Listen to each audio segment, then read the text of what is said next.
only the second time they've been here in 7 seasons, even though the Bulls have been in the same league and leagues with the Golden Eagles. Conference USA, the Big East. Scheduling quirks. Golden Eagles in the road blue, USF in the home white. Tim Clockerty, Joe Lindsay, and Tony Green will officiate. And with that, we're about set to go. USF taking on Marquette, the number 15 team in the country. Golden Eagles a game out of first place in the league. A very important one for them and for USF. Trying to get back-to-back wins in league play for the first time ever in the Big East. After the win on Wednesday against Rutgers. Bulls in the home white, Marquette in the road blue. Bulls will move to our left away from their bench in the opening half. Players in the center circle. Mattis will jump against Morrow of Marquette. Settle in on a Sunday afternoon as we are underway from the Sun Dome. And Dominic James will bring it up. He is their best player, and Jesus Verdejo will start on him in the man-to-man. They give a high screen, and Hayward kicks out and fires right side to James. He dribbles on the baseline, attacks, throws it in the middle. The ball deflected. Barrow had his hands on it. It's knocked out of bounds, and it's off USF. Bulls were scrambling for the ball, could not come up with it. And they say it's last touch, I think, by Chris Howard of USF, and Marquette will inbound the ball. Well, Dominic James, as we mentioned, one of the best guards in the league. He's got the Allen Iverson sleeve on the right forearm. He's got the Kobe Bryant tights on today, so he is NBA ready in terms of attire. James has it on the right side with 10 on the shot clock. Marquette's first possession. He dribbles out near the USF logo. Now dribbles to the left side with 4 on the shot clock. Out high to McNeil. I don't know that they see it. McNeil does now. Shoots with 1 on the shot clock for 3. It's no good. The rebound deflected. Marquette got it. A block shot by Mattis on the follow. And the Bulls have the loose ball with Chris Howard. Across the timeline off to McHugh. Down low, Gransberry. Cantrell catch and put it in. We've seen the Bulls begin that way several times already this season, and Cantrell gets the first 2. Big man out of Baton Rouge. Down the lane, McNeil. He leaves right side to James. A head fake, a 15-footer's a brick. No good. The ball out of bounds off Howard's hands, and Marquette will keep it. And already a bit of a shaky start shooting the ball for the Golden Eagles as Tom Crean paces down their bench, writing something down. Coach Mack kneeling in front of the Bulls bench, and Marquette will inbound baseline left under their bucket. Long inbound to Barrow, who's a lanky 6'10 player. He hands it back to James. Again, Verdejo still on him in the man-to-man. We're a minute into the game. Off the high screen, James will release for 3, and it's good. Dominic James triggers the first 3 of the night for Marquette at a 3-2 advantage. Howard will bring it up for USF to our left against man-to-man pressure for Marquette. And Chris Howard gets a pushing foul with the offhand, which Dominic James sold pretty well there, Jim Lighthall. And I'm not surprised that the Bulls guards don't get this called on them more often. We've watched Capco do it for a couple of years. Solomon Bozeman has gotten into a bad habit of it. Now Howard has picked up on it. James in the front court. It's the ball over to Jarrell McNeil. James, a sophomore, dribbles on the baseline in the middle to Barrow. He lays it up, no good. Rebound down to Mattis for USF. The Bulls have numbers if they hurry. Howard across the timeline, 4-on-3. Flips it to Buckley. Buckley back to Howard. Chris dribbles down the lane, leaves left side to Verdejo, and walk with a basketball. So Howard turns it over for the second straight possession. The offensive foul counts as a turnover. And there he just took an extra step before he got rid of it to Verdejo in the corner. Well, they actually called Gransberry for 3 seconds prior to that, and I think Cantrell was getting set up because he thought, A, Howard was going to take the jump shot, then B, drive it into the paint and take it. He was getting set up for the offensive rebound. Thank you for that. Yes, it was a 3-second call on Gransberry, a 3-2 Marquette lead, and Dominic James brings it up. He averages 17 a game. He shot the lights out at Freedom Hall a week and a half ago to help them win. On the baseline, the jumper no good. The rebound, Hayward. His shot was blocked. It was Buckley who got it. Verdejo front court 2-on-2. Jesus dribble drive and lost it. Got crazy with it. Dribbled it off his own knee and out of bounds. And an unforced turnover there as Jesus was going 90 miles an hour to the basket. Bulls just a little bit too quick. On the previous possession, Robert McCullum told Chris Howard to settle down, relax, get good possessions. This is what Greg Gary talked about. They don't want to get sped up by Marquette. They've got to be deliberate in the half-court set. Lazar Howard, a 6'6 big body, handles, gets it out front to Wesley Matthews. Off a screen, James got away from his man. He finds McNeil. McNeil dribbles with the left hand to the baseline. The shot no good. Rebound deflected, and the Bulls have the rebound. Howard comes front court. Howard will flip it to Gransberry, who lays it up with the left hand, no good. Rebound Marquette. Bulls bench thought there was a foul. Matthews the other way, drives for the Golden Eagles. His shot was blocked. Rebound put up, no good. Loose ball fought for. Marquette tries to save it. Buckley has the ball and a foul on Marquette. A wild play underneath and a foul on the Golden Eagles. They are really letting them play under the basket. I thought Gransberry got hit driving down at the offensive end, and right there, Marquette guy's getting slapped around pretty well. You better have your chin strap buckled up today. Buckley got run into, and I didn't think they were going to call it, but they did. And Robert McCullum right in the face of official Joe Lindsay for the no call at the other end as his big man got shoved on the layup attempt. A 3-2 Marquette lead, 3 minutes in. And the Bulls will bring it up here with Marquette 1 for 10 to start the game. And the Bulls got to take advantage. Verdejo front court on the left wing against Marquette's man-to-man. Jesus about 30 feet away takes a dribble. Off to Chris Howard. Off the high screen. Howard is double teamed. He fires cross court to Mattis. A catch. He had it slapped away. McHugh got it back on the baseline. Flips it out to Verdejo with 15 on the shot clock. Jesus wants Gransberry in the low block. Can't get it to him. Out front, Howard whips underneath to Mattis. Turn. The shot is up and rattles in. McHugh Mattis, his first two, had only 6 points battling foul trouble in the win the other night over Rutgers. A 4-3 Bulls lead as James brings it up. Puts it over to McNeil. Back to Hayward. They look to work it around the perimeter. Dominic James dribbling, a whistle away from the ball, and an offensive foul on Marquette. And Jim, did you see it? Was it Barrow that got underneath? Yeah, it was. He actually lost his balance, and his foot went out from underneath him. He ends up tripping Chris Howard. Just an unfortunate break for him. And he's had foul trouble throughout the season, so we'll keep an eye on him tonight. Marquette was going to substitute Dan Fitzgerald into the game, but he goes back and sits down, so I don't know what that was about. He was going to come in, but he takes a seat. 2 fouls on Marquette. Howard will bring it up for the Bulls, who have had their way inside. 2 for 3 to start the game. A couple of easy buckets. Mattis out front to Howard. Chris dribbling 30 feet from the basket. Off to Buckley. Off a screen. Buckley down the lane. Puts it up. No good. And Marquette the rebound. Matthews got the rebound off to McNeil. They race out 4-on-2. McNeil runs over the defender and got an offensive foul. Chris Howard took the charge. And Marquette turns it over for the 3rd time. And that gives us a timeout on the floor. 15:55 to go, and the Bulls punch back at Marquette to start the game. A 4-3 lead. Let's take a break. This is USF Bulls basketball. It's time for today's Blue Cross and Blue Shield of Florida Health Tip Challenge. Thank you. Everything good, Steve? Thank you much. Penetrating eye injury. A, take the object out. B, rub the eye to the sit down. The warning to sit down. C, seek medical help immediately. D, flush the eye with water. The correct answer is C, seek medical help immediately. To take the rest of We have them in the perfect mindset to take advantage. Yes, you're right. Visit www.healthtipchallenge.com. Blue Cross and Blue Shield of Florida. How can Florida Blue help you?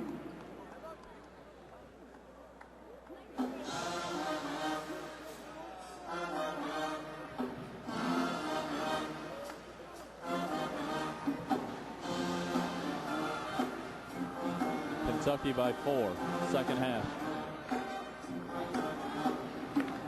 Lofton playing? I don't know. No, he's not playing. With Jim Lighthall, TJ Reeves with you courtside here at the Sun Dome. USF and Marquette, a 4-3 early lead for the Bulls. 4 minutes in. Time for your Tampa General Hospital injury update. For USF, the news is good on a couple of health fronts. Melvin Richardson was welcomed back Wednesday night battling an injured foot. Richardson back in the low block, and for USF, Musaka, who's battled a sprained ankle for the past 2 weeks or so and re-injured that ankle at West Virginia. He is back and available for this football game, or for this basketball game, rather. The health news good there. Eris Williams still out indefinitely with an injured right leg. Bulls don't know if and when he will be back, and that's your Tampa General Hospital injury update. Presented by TGH, trusted for our expertise, chosen for our care. And early on, Marquette can't buy one with a $100 bill. 1 for 10 from the floor. That's good news. The Bulls are 2 for 4, and we've seen some aggressive play out of the green and gold, including a couple of blocks. Absolutely. 3 blocks already by 3 different people. Melvin Buckley, McHugh Mattis, and even Melvin Richardson being credited for a block. And it's kind of strange considering I don't remember Melvin being in the game. Hasn't been in the game. I don't think he got that block. It's Melvin Buckley who got one of them. And Solomon Bozeman is in the game for the Bulls. He brings it up with Chris Howard, Melvin Buckley, Kentrell, Gransberry, McHugh, Mattis. Green and gold gang to our left. Up 4-3. Great to have you with us on this Sunday afternoon. The ball whipped underneath. Mattis catches and lays it in. He got a screen from Gransberry and McHugh the layup. A 6-3 advantage. Quickly front court. Matthews driving. He got a screen but missed the reverse layup. Rebound Buckley. Outlet Howard. Ahead of the plate of Bozeman. Catch left wing three. It's too strong, no good. Rebound Mattis. McHugh dribbles on the right baseline. Spins out, finds Howard. He fires cross court to Bozeman. A ball fake, and the Bulls will set it up against the man-to-man with a fresh shot clock. Almost 5 minutes gone in the game. A 6-3 USF advantage. All 6 points in the paint so far for USF. Mattis lobs for Gransberry on the left elbow. He dribbles 15 feet away, leaves it back to McHugh with 10 on the shot clock. He had it slapped away and stolen. It's loose on the floor, a tie-up. No call. The ball's still loose, and Marquette takes it away. No jump ball called, and Barrow came away with it. Driving front court, McNeil. He lays it up, no good. They can't make one, and Bozeman can't save the rebound for USF. They are 1 for 12, and that's back-to-back layup misses for the Golden Eagles. Chris Howard had a chance to take another charge right there, and instead he elects to come out away from the basket, and the offensive player blows right by him. In fact, Chris probably could have taken 3 already in this game. He needs to retreat all the way back to the basket, then come out. Marquette will check Dan Fitzgerald, a 6'9 junior from St. Paul, Minnesota, who transferred from Tulane into the game. The Bulls have not yet taken advantage of all these missed shots and turnovers. It's only a 6-3 lead. 1 for 12. Dominic James out front. Clearly Marquette off to a sluggish start, which is what the Bulls need. James off a high screen. He'll fire for 3. It's no good, but he's fouled and will shoot 3. As Solomon Bozeman got him on the elbow for the Bulls foul, and James will go to the line. Well, Dominic James just abused Louisville a couple of weeks ago at Freedom Hall off that very play. Off the high screen, he made 3 threes in a row in the second half as Marquette raced past Louisville and won that game at Freedom Hall. So he loves that spot on the floor. Absolutely. 2-time Big East Player of the Week, January 15th and the 22nd. And a lot of times on the screen, as his first free throw goes down, instead of going to the side of the screener, he'll go away from the screener. And as a defender, naturally, you're trying to get around that screen to defend to his strong side, and he'll cross you up and go weak side. James is a 62% free throw shooter coming in, which is a bit surprising, but he's made them both. And now has a third try to pull them even. Coach Mack saying to Solomon Bozeman, do a better job around that screen. Free throw no good on the third try. Rebound loose, and Kentrell Gransberry couldn't grab it, and they'll give it to the Bulls. They'll say it's out of bounds off Marquette. And the Golden Eagles will show some full court pressure for the first time today. Ball into Chris Howard. It's more of a nuisance press. Actually looks like just man-to-man picking up full court, and Bozeman will walk it up. To our left, the Bulls in front 6-5. Need a hoop here. Bulls have gone inside for much of the damage. Buckley out front, back to the basket dribbling. Hands to Mattis, and he was being held by Fitzgerald of Marquette coming off the screen. Fitzgerald's foul is his first. It's the 4th foul on Marquette. And again, they look very sloppy, sluggish at both ends of the floor. USF must take advantage. I wouldn't be surprised here to see Chris Howard, if Marquette stays in the man-to-man, take Dominic Jones down low and post him up. He's a good low post player. Ball inbounded to Gransberry. Off to Mattis. McHugh beyond the arc. A ball fake. Finds Bozeman on the right side. In the corner, Buckley with a dribble. And a whistle away from the ball. And Kentrell Gransberry gets a 3-second call because nobody shot it. And Kentrell stayed in the lane. So that's the second time that's happened. And it's turnover number 5. And Melvin Richardson will check in for Kentrell, the 6'7 senior from the Dominican Republic. As again, Gransberry thought either Bozeman or Buckley was going to shoot that ball, but he's still got to be responsible and get out of the lane, Jim. Marquette zoned him coming out of the out of bounds. You got to expect that. Dominic James down the lane. His shot was swatted. It was McHugh Mattis on the block. His second of the game, a leading shot blocker in the Big East. Quickly front court, Howard to our left. Chris dumps inside. Richardson a catch. Lays it up. No good. Follow. Dunk by Mattis at the other end. McHugh the slam. He's got 6 of the 8 USF points. It's 8-5. McNeil front court for Marquette, and it almost stripped. On the left side, Matthews a dribble. Leaves back to McNeil. He lost it going to the hoop. Nearly stolen. 2 Bulls go diving. McNeil got it back. Drives down the lane. Missed the lefty layup. Ball is batted, and Buckley has it. They are 1 for 14 from the floor. Front court, here's Howard. Drops it down to Mattis. Reverse layup, no good. Rebound Marquette. Barrow came away with it. Golden Eagles to our right in the road blue. Matthews down the lane, drawing contact. No call, but he lays it in. Wesley Matthews to the hoop. And 7 minutes into the game, it's an 8-7 USF lead. Chris Howard front court. Off to Bozeman, man-to-man for Marquette. Wholesale substitutions coming in for both teams on the next dead ball. Howard off here to Bozeman. Bulls operate with the Rock in a 1-point lead. Bozeman got away with a push-off. Gets it off to Buckley with 13 on the shot clock. Buckley hands to Mattis. McHugh's no threat to shoot it. They know that. He dribbled it behind his back and turned it over. Steal by Marquette. They outlet to James. He drives and is fouled and will shoot two. And crashes hard into the scorer's table underneath. Make sure he's okay. And Melvin Buckley hit the deck hard just before that. Make sure he's all right. Buckley hit the deck about 30 feet away. Then James went to the hoop. And Solomon Bozeman fouled Dominic James hard for his second foul. And we'll make sure one of the photographers underneath got decked as James went to the hoop. He appears to be okay. And James back at the line shooting two, trying to give Marquette the lead. Some of the NBA scouts sitting down there as well. They got a little up close and personal there. But Marquette is really taking the ball to the basket as James hits the first free throw. I'd like to see some more Bulls slide over instead of going for those blocks, TJ, and get run over. I mean, you pay for it. A little bit of punishment, but it ends up being a turnover. James makes the first free throw. David Cubian out of Venezuela, 6-foot freshman guard, comes in. USF checks Amu Saka into the game, a 6'6 freshman. Jesus Verdejo back in, free throw in and out, no good, and the rebound to Buckley. We're tied at 8. Bulls attack the other way with Bozeman. He lobs on the right side to Verdejo. Jesus catches, passes up on an open look, dribbles on the right side, leaves it out to Saka on the left wing. Saka dribbles on Fitzgerald, got banged, ball got stripped, it's out of bounds, and last touch by Marquette. Saka took it to the hoop, and Fitzgerald wasn't buying the head fake, kept his ground, got away with the contact, but knocked the ball out of bounds. Bozeman will inbound on the left baseline, does so to Richardson. Bulls with a couple of reserves on the floor. Verdejo off to Buckley. Buckley off to Bozeman. Bozeman will launch for three on the right side, no good. Buckley tracked down the rebound and finds Bozeman on the left wing. New shot clock, 8 minutes into the first half.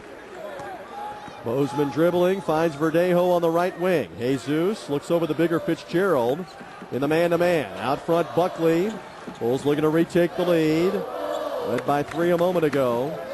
Saka dribbling, gets it to Bozeman, 15 on the shot clock. Down low, Richardson waits, turns, puts it up, lost it on the way up. The ball is loose. It's batted. It's on the floor. Saka couldn't get it. James comes away with it. Outlets it in the front court to Kuliban. Underneath Matthews. He turns on Verdejo, lays it up, no good, but draws the foul and will shoot two. And that'll come after the officials' timeout. With 11:30 to go in the opening half, Marquette going back to the line after the foul on Verdejo. Let's take a break. We're tied at 8. This is USF Bulls basketball. It's time for the McDonald's 5-for-5 contest. If Justin makes all 5 free throws. Well, they go 1-14. You got a 1-point lead at that point. I mean, wow. Will give Justin a free food certificate. 1 made free throw wins a large fry. Thank you. Half-court offense non-existent. Wins a McGriddle. 4 made free throws wins a free premium salad. And of course, 5 consecutive free throws wins free. It's all out here. Stand around and dribble. Start your shots. They got to get Buckley involved here. Whoever James is guarding, if it's Howard or Buckley, they got to take him right down. Yes. Just clear it out. Take it. He's listed at 5'11". He's not even that. Small prize. Justin, thanks for participating in today's McDonald's 5-for-5 challenge. When is our last field goal? 3 minutes ago.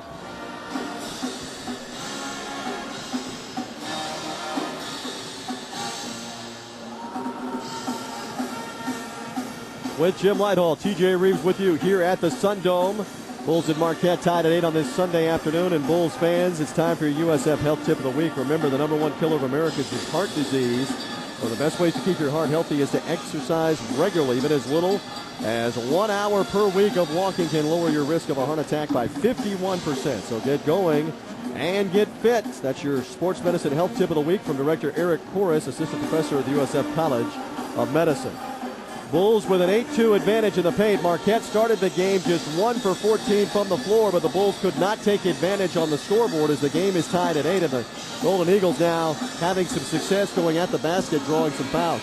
Well, they continue to attack the basket, specifically the guards. They like to drive. We knew this, that Matthews and McNeil and James will all drive the basketball. What they'll do, TJ, is once they get stopped, then they'll start to kick it out. And that's when Fitzgerald starts to come in and it'll start raining down threes. But again, the Bulls, if they could slide over and take a charge here and there, Howard took one earlier, but I just think more guys could do that. And the Bulls just never really able to capitalize on that 1 for 14 start from the floor for Marquette. Only a 1-point lead at that time. Wesley Matthews will shoot free throws as we resume after the Bulls' 14th foul. He's shooting 2 and the foul shot good for the sophomore. 13 points per game. Son of Wes Matthews, who played in the NBA for many years, including with the Atlanta Hawks and the LA Lakers, won a couple of rings as a backup to Magic and Byron Scott. And Wesley Matthews makes them both. It's a 7-2 Marquette run and a 10-8 Golden Eagle lead. Despite shooting 13%, the Bulls not much better, 4 of 11, 36%, as Howard brings it up with Buckley, Verdejo, Gransberry, and Saka on the floor. Verdejo on the left wing, out front to Buckley, collects, turns, 3-ball is no good. Rebound battled for, Gransberry had his hands on it, Marquette steals. They outlet again to Matthews, who drives all the way and blew the bunny. He missed the layup, and Howard got the rebound. Chris looks up floor. Everybody's covered up. Howard had it knocked away and will go back to track it down. Chris will get it across the timeline. Marquette back on defense. Bulls will look to tie it up. A 3 would give them the lead.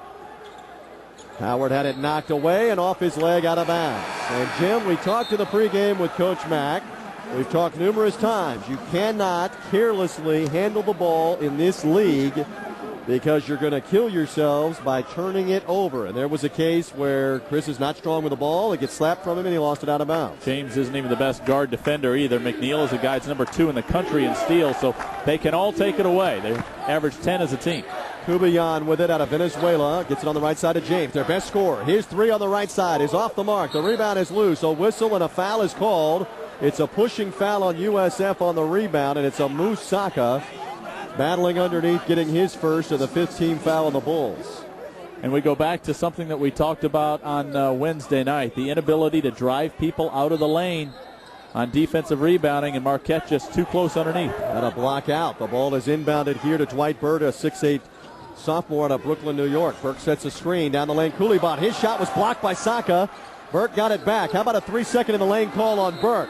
Could we get that? Thank you. Yes, the call from Tony Green. They called it twice on Gransberry on that end, and Burke set up residence in the key that time. No, Burke was asking the official what he had to do. Yeah, they were forwarding his mail to the paint. Yes. He grabbed the ball on the rebound, didn't shoot it, turned and passed it, still stayed in the lane, and finally the 3-second call for Marquette's third turnover. A 10-8 Golden Eagle lead. Bulls have lost 5 straight in the series. The ball lobbed in the front court. Buckley off to Bozeman. Bozeman back in there for Verdejo. As Robert McCullum's team sets it up against a 2-3 extended zone. Bulls look to tie it with a hoop here. Saka on the right side. Looks over the defense, takes a dribble, whips in the middle to Buckley. Catch, put it up, off balance, a lot of contact. Shot no good, the ball out of bounds and off Gransberry. Buckley didn't take his time there. Rushed the shot, was kind of off balance. I don't know whether Buck thought there was contact coming, but he couldn't get it to go down. He's 0 for 3 from the floor. He does have 6 rebounds early. Melvin Buckley. Marquette to our right in the road, blue. Kuiban down on the baseline to Burke. Out front, they get the ball to McNeil, who's back in. Jarrell McNeil off the dribble, lost it on the way to the hoop. Steal by Buckley. And Buckley gets it to Howard. Bulls got to take advantage. Chris in the front court. Almost walk with it again. Now they fire underneath to Gransberry. He lays it in. It was Bozeman the feed, and Kentrell Gransberry the layup. We're tied at 10.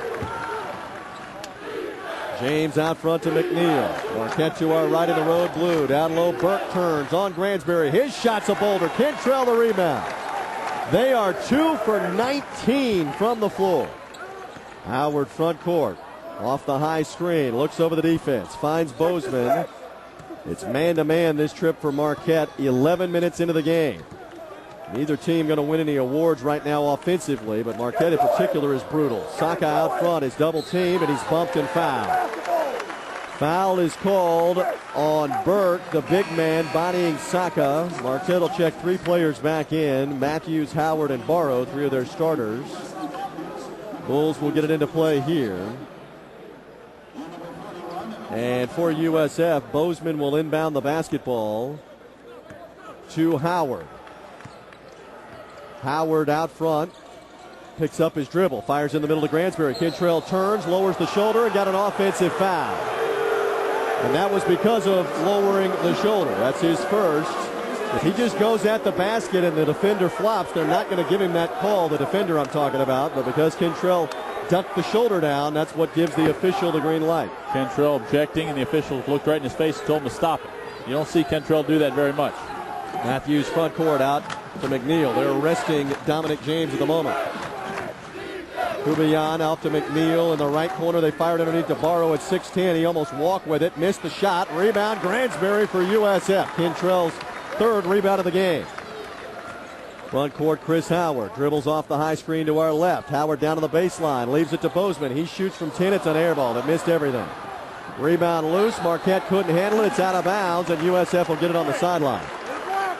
And Solomon Bozeman 0 for 3 from the floor, combined with Buckley's 0 for 3 from the floor. Bulls not getting the offensive output. That's a 10-foot shot for a guard. You have got to make that one. That's a tough shot for him. He's not used to being right there in that spot. Guards want to be out on the wings or up high. I mean, that's typically where your power forward and center is going to take a jump shot. McHugh Mattis is in, and Amusaka sits down. Chris Howard will inbound with the game tied at 10. The Bulls 5 of 15 from the floor. Marquette is an atrocious 2 for 20. Good grief. One of the better teams in the league can't make a shot, and USF can't run away from them right now. Howard dribbling near midcourt. Off to Bozeman. You may have heard Coach Mack shouting the play 55. That's the play he wants. 20 on the shot clock. Next dead ball and officials timeout. Howard with a ball fake. Got two defenders in the air. They took it from him. Again, not being strong with the ball. McNeil drives, runs over Howard. A blocking foul is called. And McNeil took it to the hoop. Howard tried to take the charge that we were talking about. They didn't give it to him. The officials getting an earful from the Bulls student section with 7:50 to go. Let's take a timeout. Marquette leads it 12-10. Let's take a break. This is USF Bulls basketball. Did the ball go in? They counted the basket? I didn't follow the ball. I was watching Howard. Were we not tied at 10, or is it 12-10? Did Marquette just score? It was 10-10. So they gave them 2 points? They count the bucket? Okay.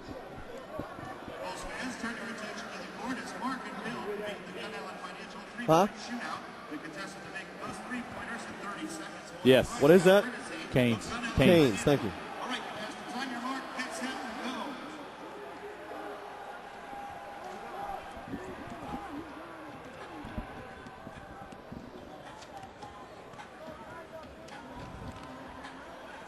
I was watching him the whole way to see if he was going to get back like that or if he was going to dance around, and he danced around. It's a good call. 10 seconds. There's one. 5, 4, 3, 2, and 1.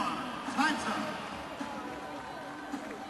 Welcome back here to the Sun Dome. Marquette leading at 12-10. They will count the basket on the layup a moment ago before the timeout and the foul. And Bulls fans fly high with USF men's basketball, Canes, and Chick-fil-A. Registered any Canes or Save-On Furniture, but do it quickly for a trip for 2 for the Bulls game with Louisville. Grand prize includes airfare, hotel, transportation, and game ticket. No purchase necessary. See a Canes or Save-On Furniture for details and get a free Chick-fil-A sandwich just for registering. And for USF, a 9th turnover at the other end. For the Bulls, too many turnovers because that's offsetting a 3 for 21 start from Marquette from the floor. Although the Golden Eagles did get the layup by Jarrell McNeil just a second ago, and McNeil will go to the line with a chance at the three-point play. The Bulls foul was their 7th of the half. And you can't count on Marquette shooting poorly like this for the rest of the game, and that's the disturbing part here early on. USF with 4 field goals to start the game in the first 12 minutes. Actually 5 field goals, 5 of 15. And McNeil will shoot the free throw as we resume to our right at 71% this season. The crowd roars, but McNeil bends the knees and hits the foul shot for a 13-10 lead. Coach Mack giving an earful again to official Joe Lindsay about not calling stuff. It's a 2-2-1 backcourt press. Buckley across the timeline, breaks pressure, Floats it in the corner here to Mattis, who drives down the lane, missed the layup. Rebound is loose, and Bozeman comes out with it for the Bulls. A ball fake for him. Picked up his dribble. Now he finds Buckley, and the Bulls will set it up. On the right side, Bozeman with it, a 13-10 Marquette lead. They are on an 8-2 run since it was 8-5 USF. Mattis out front. It's the ball here to Bozeman. Their only hoops have been in transition. They can't make a shot from the outside in the half court. Howard 10 on the shot clock. Passes left wing to Buckley. Buck down the lane. A lot of contact. Floats in the lane. 15-footer good. First deuce for Melvin Buckley in the paint. Marquette leads it 13-12. Matthews front court. Gets it to McNeil. They go with the three guards. Again, they're resting Dominic James. In the corner, a three is on the way and no good. Rebound Mattis. The three was attempted by Hayward, and the Bulls race the other way with Bozeman. He goes all the way. A lot of contact. Lay it in. Counted and a foul. Solomon Bozeman to the hoop, draws the harm, and will go to the line. And TJ, I don't think that was going to go in until McNeil hit Solomon Bozeman and tried to block the shot and really ricocheted it right off the glass and into the basket. And Solomon Bozeman, who got to the free throw line a ton in the early season, hasn't been that much in the Big East, but he obviously is fearless. And he makes the free throw to complete the three-point play. What a bucket. Going to the basket, not afraid of the contact. 5 quick points for the Bulls and a 15-13 lead. Crowd chants defense here on this Sunday in the Big East in the Sun Dome. In the middle, it's McNeil. He turns off balance, 10-footer good. Jarrell McNeil falling away, averages 15 a game and reties the game at 15. Howard front court to Bozeman. Bozeman thought about the three on the right wing, gets it back to Howard. Marquette sets up 2-3 extended zone. They back off Mattis big time beyond the perimeter. Buckley on the right wing, back to Howard. Bulls got a dribble penetrate here. Somebody's got to get it going. In the middle, Mattis a catch. McHugh attacks as everybody backed off. He lays it in. Well, he made the ball fake, and everybody backed up like they were afraid of him, Jim. We'll take that all night long. Absolutely. That's all you've got to do against the zone. Get it to move a little bit. 17-15 USF in front. Mattis with 8 points and 5 boards. That's 16 of the 17 USF points in the paint. Off a screen, McNeil runs over the defender. Blocking foul called on Grantsbury. And Robert McCullum just got a technical foul right in front of us. Coach Mack upset, jumped down the sideline. An official, Tim Clockerty, teed him up for the first time this year. Coach Mack with a technical foul, but he's about fed up of the lack of a charge call. That time Grantsbury looked like he was set for us. And Coach Mack gets the tee. It was going to be 1-and-1 free throws, Jim, but now technical foul shots and the ball coming up for Marquette. Well, and I said on the Chris Howard block that I thought it was a proper call, and that one right there was missed. Kentrell Grantsbury was obviously set and ready and waiting, and McCullum was furious. Well, and he did not say anything. He was right in front of us, folks, and he danced down the bench, almost did a electric slide as the free throw is good. He just slid out of the coach's box, stomping his foot at the ground.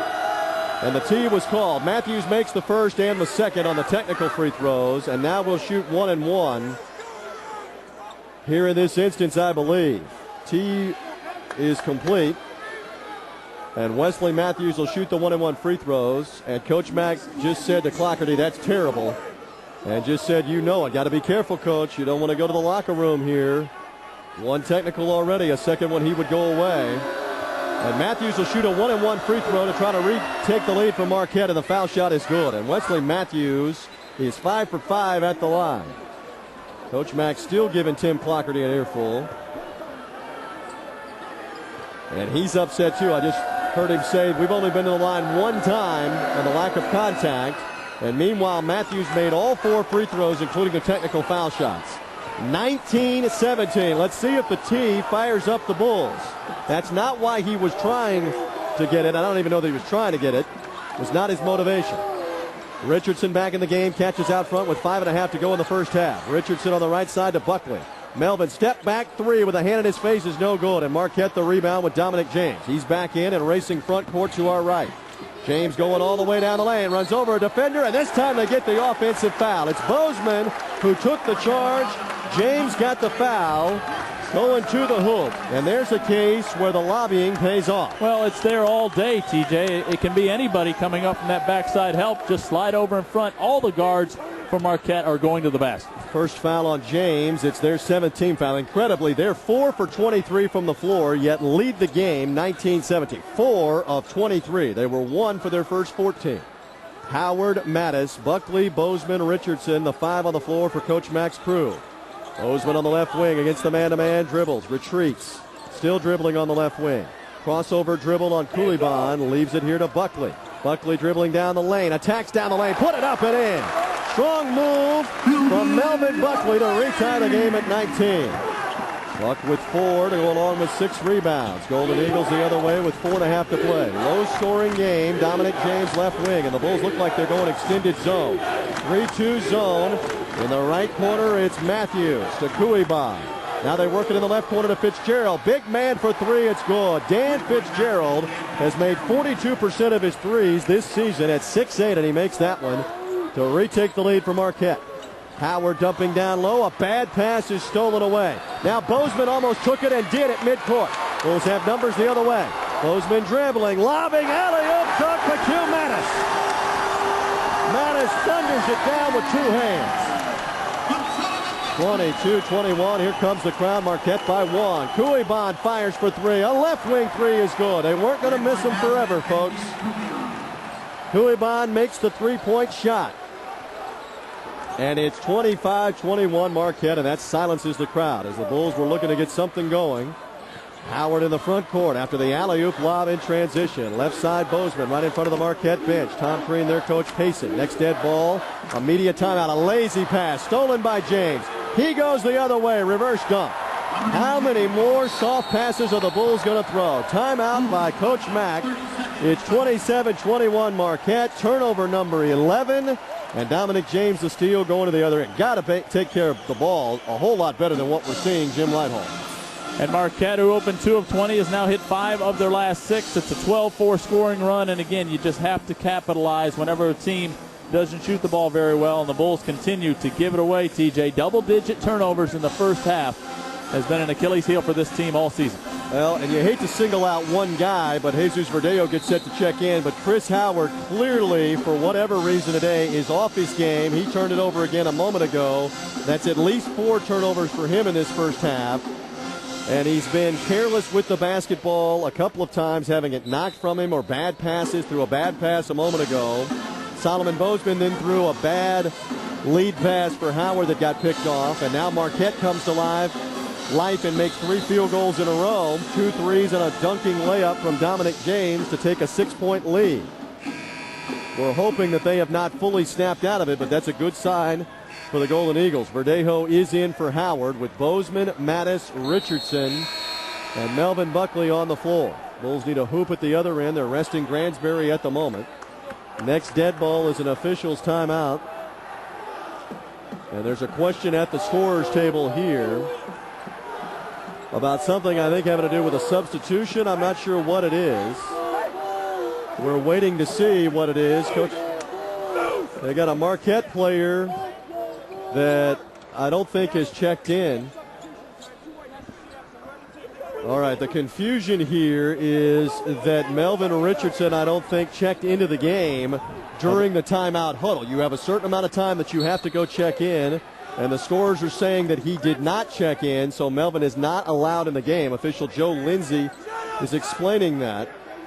And Lindsay and McCollum are talking it up again. They're going to leave Melvin Richardson in the game, though. I'm not sure what that was, Jim. I don't know if you know. Tom Crean was saying that Richardson was not in the game, that he came in, against the rules. And Robert McCollum says the guy was already in the game prior to the timeout, which he was. That is true. It was Verdejo who checked in for Howard, and he clearly checked in. You must check in within a certain amount of time in the timeout huddle. 20 on the shot clock. Bulls the other way. Mattis down the lane. Around his man. He's hacked, fouled, and will shoot 2. Nice execution, and McHugh Mattis showing aggressiveness. He'll get the free throws as we come back from the timeout. 3:04 to go. Timeout on the floor. Marquette 27, USF 21. This is USF Bulls basketball. Bulls fans, it's time for the score on Hootie contest. Joshua and Bradley are on the court with Hootie the Owl and Rocky the Bull, who are playing defense. So let's see if Joshua and Bradley are able to score on Hootie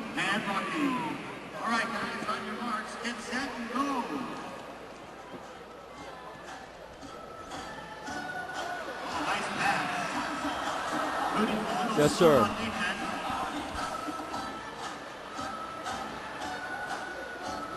Oh, my goodness, brother.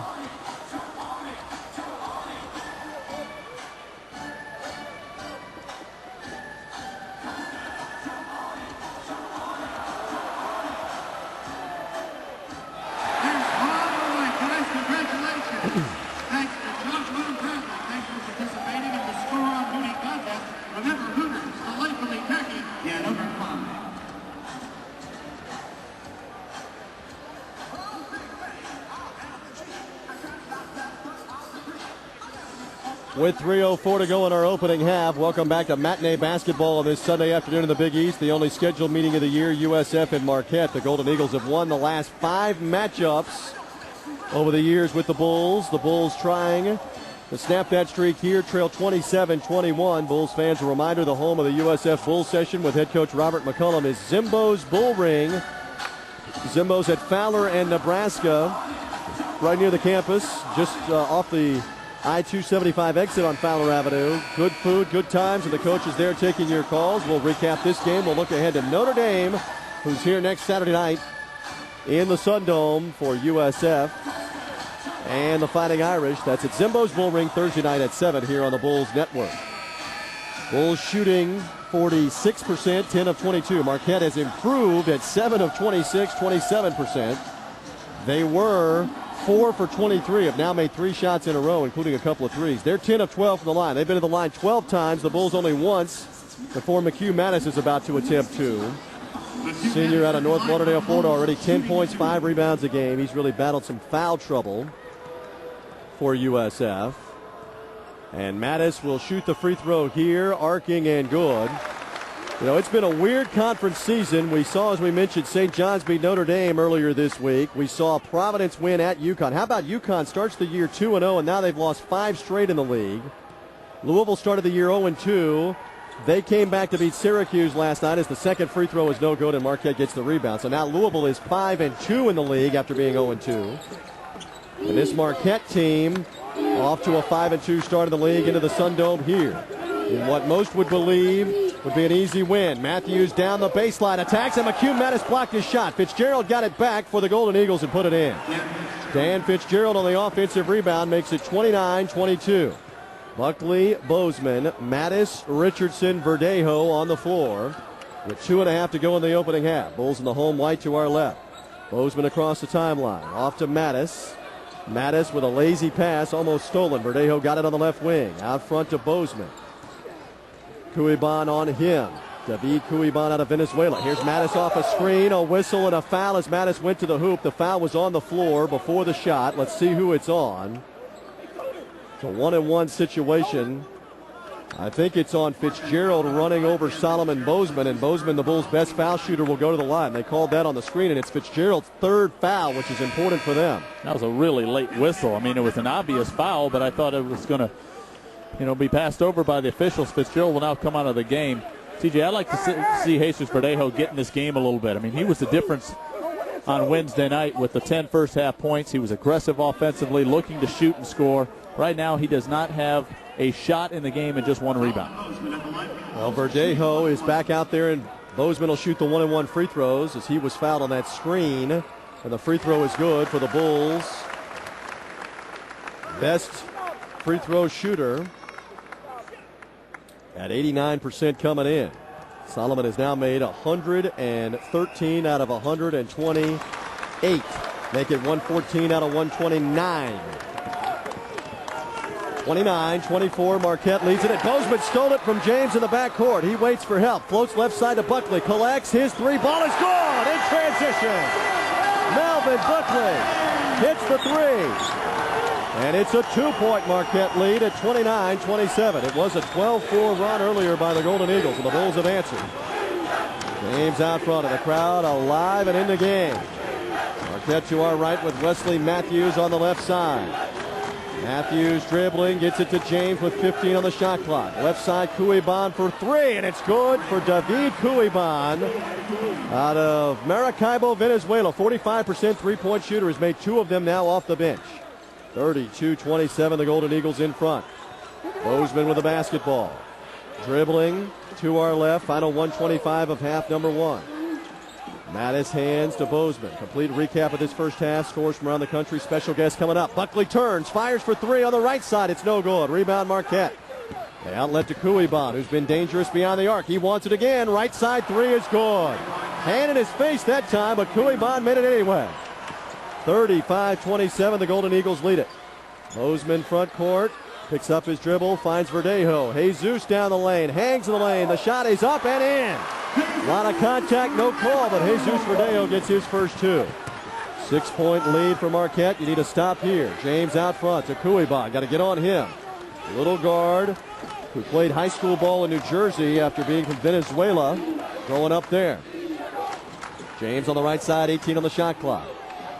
35 on the first half clock. Marquette the ball in a 6-point lead. Matthews down the lane, got away with a walk. Leaves it off to James. He drives down the lane. Leaves to Kuiban. Left side three. That's no good. Rebound deflected. It's loose underneath. Marquette goes to the floor, and a travel is called. That's a good call. A walk on Marquette as Burke went to the floor with the ball and walked with it. And some jawing here from Jameel Lott, a senior. Jawing with Verdejo after the play. The Bulls get the ball on the Marquette turnover. And the Bulls check Chris Howard back into the game for the final 20 seconds with the shot clock off. Buckley, Howard, Bozeman, Mattis, Verdejo on the floor. Bulls need a good shot here, down by 6, late in the first half. Very important possession here from momentum going into the locker room at the half. You want to get the crowd involved as well in the final 15 seconds. Marquette's made 5 3-pointers in about the last 8 minutes of this half. Up the lead to 6. 10 seconds left. Howard front court. Right side to Bozeman. 6 seconds left. Got to go forward towards the basket. Bozeman dribbling, driving, and it knocked away and stolen. 1 second left. Midcourt heave by Kuiban is no good. And the half ends at 35-29 in favor of Marquette.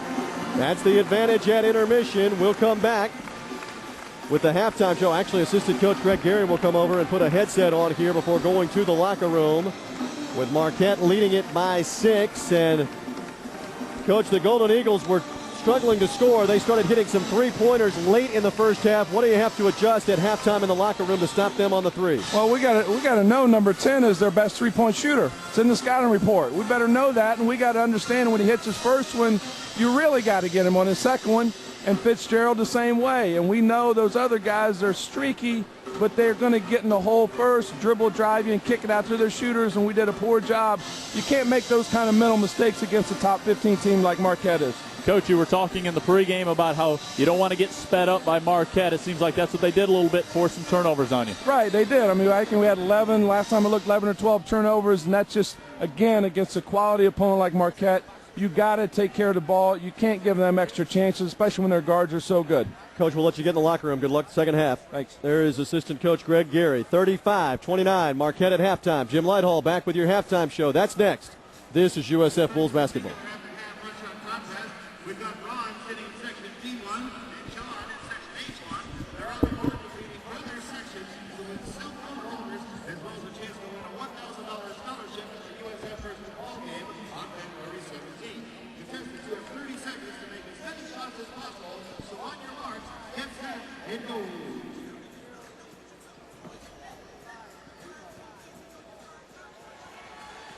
Someone supposed to be here? Supposed to.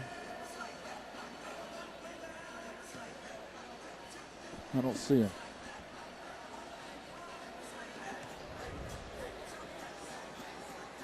How about that Mattis dunk?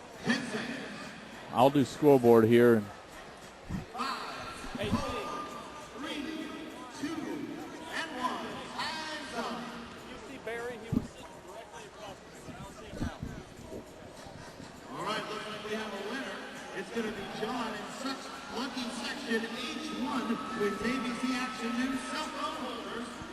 John will advance to the single round and half outcome finals during the USF first ball game on February 17th. It'll be for a $1,000 scholarship.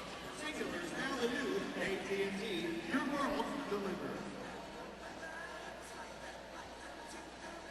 And now for your halftime enjoyment, please welcome your USF Sunballs.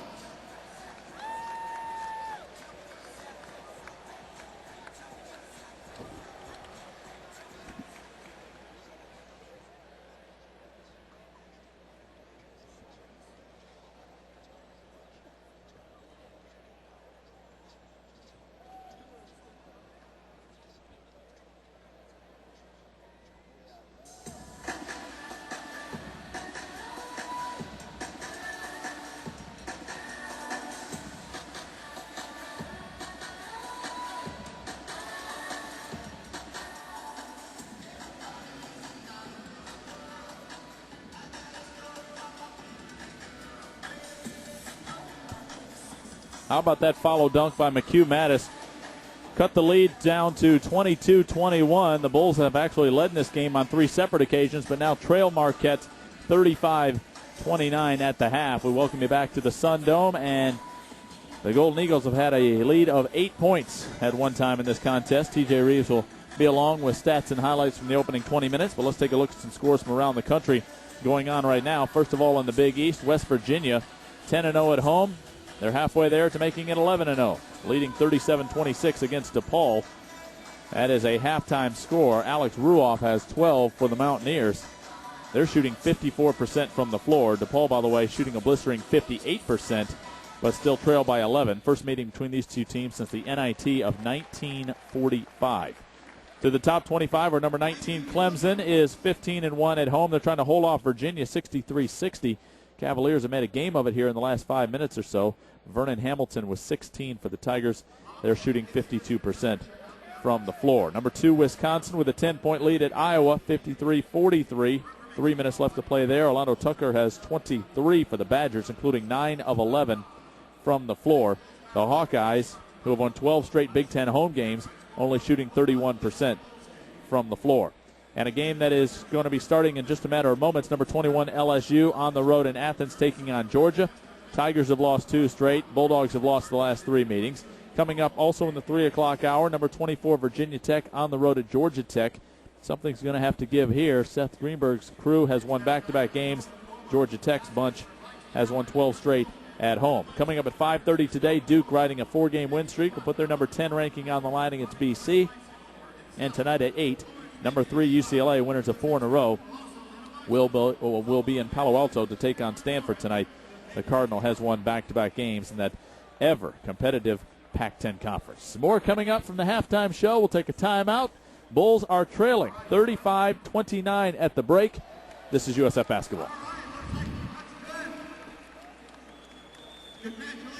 All right. I'm about ready to get shut out.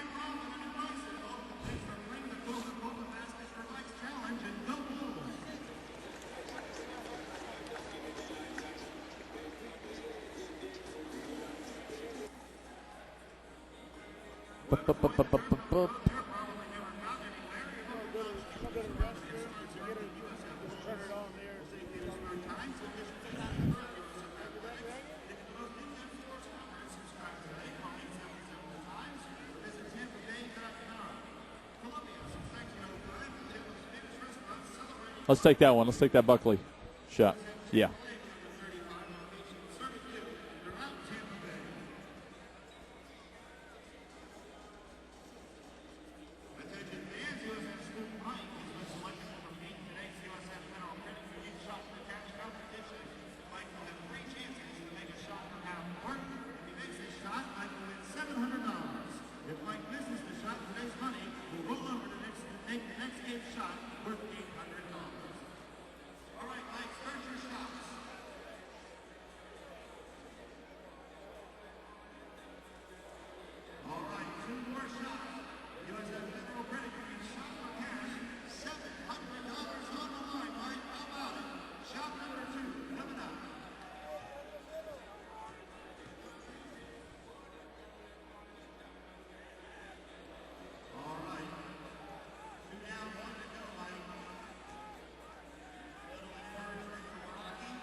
Pretty good half from Melvin Buckley, but his USF Bulls trailing Marquette 35-29 right now at the break. Look at Buckley's numbers. He's played every second of the opening half, played all 20 minutes.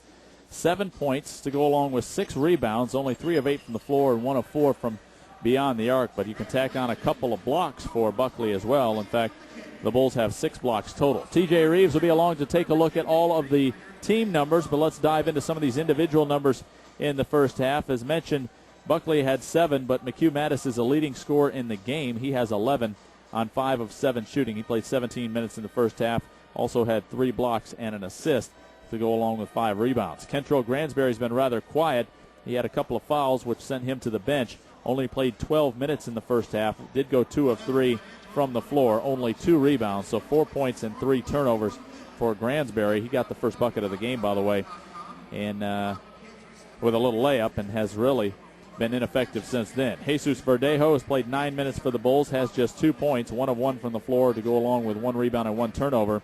And Chris Howard, as TJ mentioned, struggling a little bit in the first half. 16 minutes of action. He does have 4 assists, but it's wiped out by 4 turnovers. He has 2 points, or make that no points, 2 fouls and 2 rebounds. Solomon Bozeman has played the bulk of the duty for the Bulls at the guard position. 14 minutes of action, 5 points, 1 rebound, 3 assists, 2 turnovers, but he does have all 3 of the USF steals. On the Marquette side, it is balance, balance, balance. 2 of their starters have not even scored. Lazar Hayward went 0 for 3 from the floor, and Usman Barrow, the big center, goes 0 for 2. So they're 2 big guys, 0 for 5 combined, and just 3 rebounds and 22 minutes of work combined. It's really been the guards. As advertised, Dominic James is 2 of 5 from the floor for 8 points. He has 2 assists and 4 steals in 17 minutes.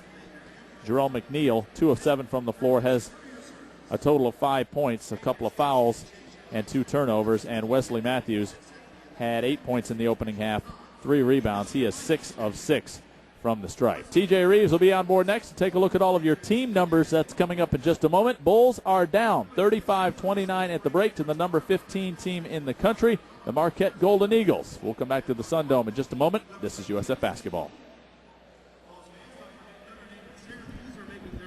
Visits to the Sun Dome in February. The tickets are going fast. You can purchase your seats for either of these 2 games today at the advanced ticket window at entry 3 on the concourse. You can also purchase a ticket for the USF women's game against UConn. The advanced ticket window will be opening. Steve, what do you got for a highlight there, bro? Entry 3 on the concourse. Fans, don't miss a chance to watch the women's basketball team take on Big East opponent Georgetown on January 3rd. How about that Mattis alley-oop? Visit Okay. www.usfbulls.com for more information. Bulls fans, yearbooks are now available for sale at the Bulls have a merchandise stand at entry 3. The yearbook is one of the best ways to learn about the players and coaches. Don't delay. Get the growing $4 at the Bulls have a merchandise stand while they're still available. Come join us at St. Louis Bull Ring Sports Bar every Wednesday during the months of January and February from 5 to 6 p.m. for another session of Shoot the Bull. All righty. Listen to what our head basketball coach, college basketball coach, has to say about the Bulls on the Sports Kids on 1010 WQIK AM, The Beast. Fans, get ready for the 2007 Big East Women's Basketball Championship, presented by Arrow Postal, March 3rd through the 6th at the Hartford Civic Center in Hartford, Connecticut.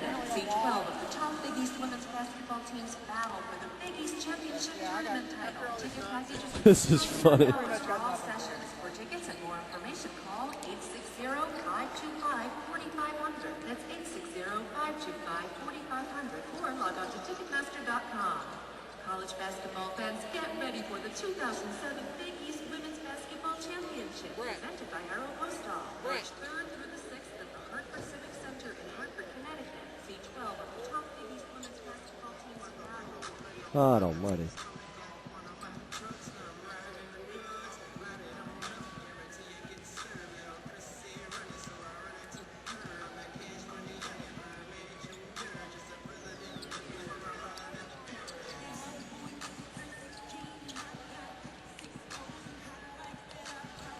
Welcome back. Some excitement in the first half here at the Sun Dome, but Marquette has shot their way out of an early hole. They were 1 for 14 and 2 for 20 to start the game, but they end the half by making 5 3-pointers late. They lead 35-29. Welcome back here to intermission as the Bulls in the first half shoot 12 of 25, 48%. Marquette just 10 of 31, but again, that was improvement from a 2 and 20 start, 2 for 20 start. They shoot 10 for 31. Golden Eagles led by Dominic James, their leading scorer. He had 8. Actually, Kuibon off the bench had 3 threes for 9. Then Dominic James with 8. Bulls led by McHugh Mattis with 11 points and 5 boards. 7 for Melvin Buckley. Kentrell Gransberry with 4 points, 2 rebounds. Seemed like he had more rebounds than that, but wasn't credited with that much. The Bulls out-rebound the Golden Eagles 19 18 in the opening half. 12 first half turnovers. Not going to make Robert McCullum happy at all to see that. But for USF, they also had 5 points off the bench from Solomon Bozeman to go along with 3 assists. Chris Howard did have 4 assists, but also 4 of those 12 turnovers. We'll come back with the second half as the Bulls try to get back-to-back wins in the Big East for the first time ever. Come on back for half number 2 of the Bulls in Marquette. That's next. This is USF Bulls basketball.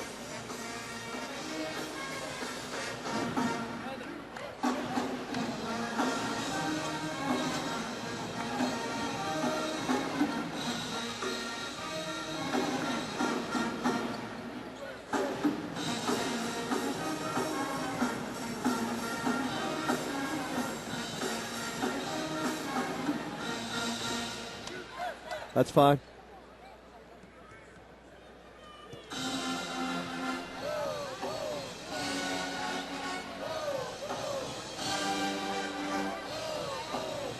All right.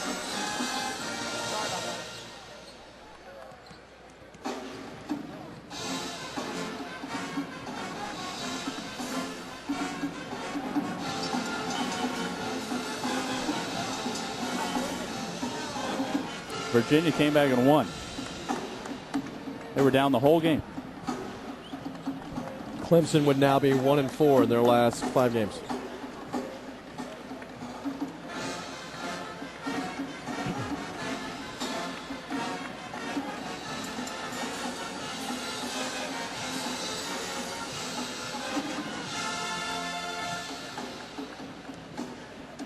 Well, that was part of the Bulls' comeback attempt as Buckley hit the only 3 of the first half for USF as the Bulls went 1 for 6. Marquette was 5 of 9, but that's not the whole story. They hit their last 5 3-pointers and laid 35-29. Welcome back to the Sun Dome. We get ready for the second half. And for USF, Jim, they did not take advantage of a horrible shooting start by Marquette and therefore find themselves trailing by 6 at intermission. Yeah, the Bulls obviously have to take advantage of those kind of opportunities against a top 15 team. And really, points off turnovers, Marquette really didn't capitalize either in that opening 20 minutes. So Tom Crean had something to shout about as well. 12 turnovers on the Bulls, and Marquette only got 8 points off of that. So give some credit to USF defensively. Not a bad effort at all when you hold Marquette to 32% shooting. Melvin Buckley inbounds to Chris Howard, and the second half underway with the Bulls moving to our right in front of their bench in half number 2. Verdejo drops it down to Gransberry, a catch, a layup, and he scores. And Coach Mack jumps off the bench and says yes and pumps his fist at that execution. It's 35-31. Gransberry with 6 points. Nice pass there by Verdejo. And the Bulls trail it by 4. This is a Marquette team with Dominic James out front. They beat Pittsburgh a week ago. He drops it down low, and Barrow lays it up and in. And Tom Crean, their coach, claps at their execution for the layup. 37-31. A half minute into this second half. Marquette beat Pitt at Pitt in overtime last Sunday. Beat Seton Hall on Wednesday night. They are 5-2 in Big East play. 15th ranked in the country. On the baseline, Verdejo leaves it in the corner to Howard. His 3 is good. Actually, it's a 2-point basket with a foot on the line for Chris Howard. Howard makes the jumper. It's 37-33. And for Chris Howard, his first 2 of the basketball game to go along with 4 assists. On the left wing, Wesley Matthews, who had some success going to the basket. Here he goes again. He missed the shot. The ball is loose. It's out of bounds, and it's off of Marquette. Bulls will check Amu Saka into the basketball game, along with Eddie Lovett. Lovett, the junior walk-on guard. Saka in. Verdejo and Mattis will sit down a minute into the second half.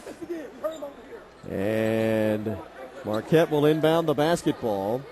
Underneath their basket baseline right. Dominic James, their star guard at 5'10", will trigger it in. It's into Barrow with 19 on the shot clock. He hands it to Jarrell McNeil. McNeil, a quiet first half with 5 points and no assists. Here's James down the lane, hangs in the lane, dumps underneath. A block shot by Gransberry, but a foul is called on Big Kentrell, and it's his 3rd with a long way to go in this game.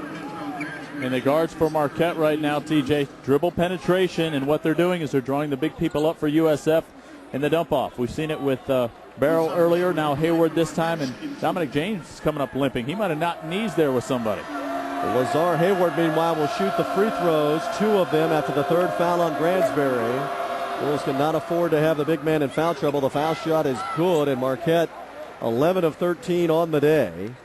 Very balanced Golden Eagle team. Tom Crean, their coach, had them in the tournament a year ago. This team was in the Final Four with Dwayne Wade in 2003. Hayward will shoot the second of two for a 6-point lead, and it's no good off the back iron, and Buckley the rebound. Howard will bring it up. Saka and Lovett, neither one much of a threat from the outside, out there with Buckley, Gransberry, and Howard, who handles the ball. Howard dribbling on the baseline to Saka. He'll shoot it from about 15. It's no good, and there's nothing but blue shirts on the boards. Rebound, Marquette and Matthews. They look to build on the 5-point lead. McNeil off a screen. That's a moving screen. Yes, sir. Hayward is blocking out. Actually, yes, he was. Lazar Hayward blocking out like a rebounder to take two Bulls out, which is illegal unless the ball is being shot, and they did call that. That's a good call, and it's the right call. Something that the Bulls have been complaining about is the screens of Marquette as Howard brings it up. The foul on Hayward was his second. First foul of the second half on Marquette. Mattis on the right side. Leaves it in the corner to Saka. The 6'6 freshman fires to Buckley off a screen. And what are we going to get? We're going to get offensive foul the other way. Moving screen on McHugh Mattis this time. So it happens at both ends. And Mattis gets his first. And it's the second foul on the Bulls. So what's good at one end is good at the other end. And it's a 38-33 Marquette lead. James walks it up. They're in the road blue to our left. Golden Eagles have not been in the Sun Dome in 4 years. They dump it down low to Barrow. He couldn't handle it. It's off his hands, out of bounds, and a turnover. Number 10 for them. Dominic James is still limping around. I don't know if he's going to play, if he's playing possum or not. When he got hurt earlier, he gets the ball in his hands. He looks just fine. He may have been hit where there is no greeting card. There's a long lead pass in the front court to Mattis, and he lost it. It's stolen. Marquette goes the other way with James. Leaves it on the left side of McNeil. Jarrell McNeil to the hoop, runs over the defender. A foul is called, and it's on Chris Howard for the block. And Howard has his third foul with a long way to go. 17 and a half to go. Didn't slide over all the way to the baseline. Left a little bit of an opening there for the offensive player. You're going to get called for that every time.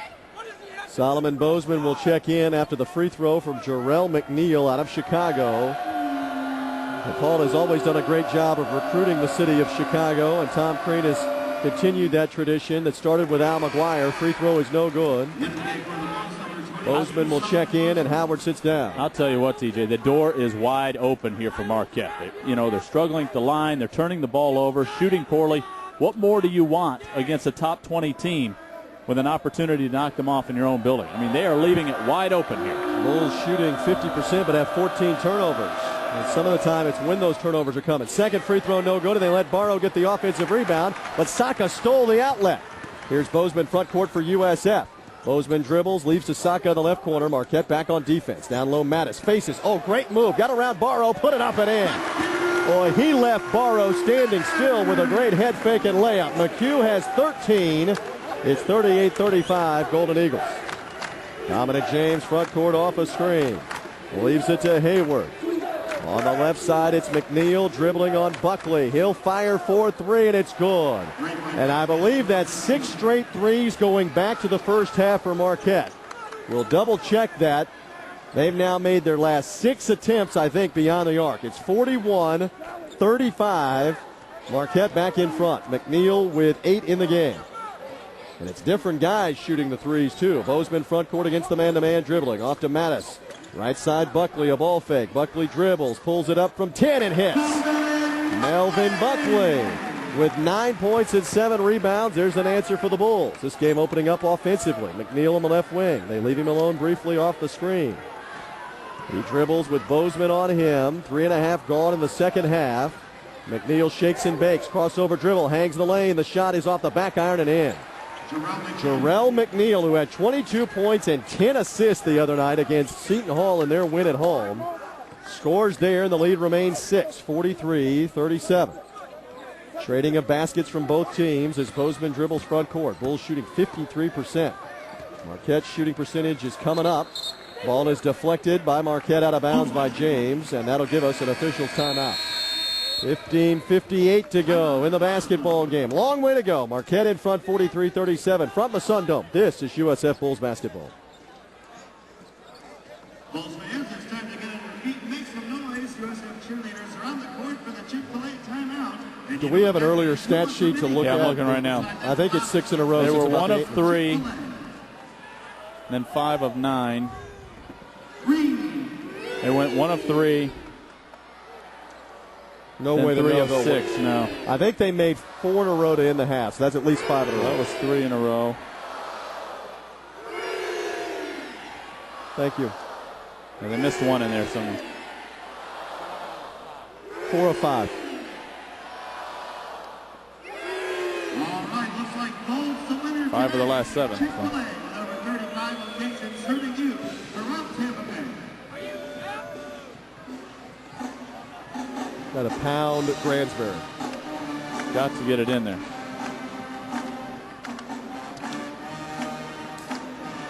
That's not right. He's got at least 3 or 4.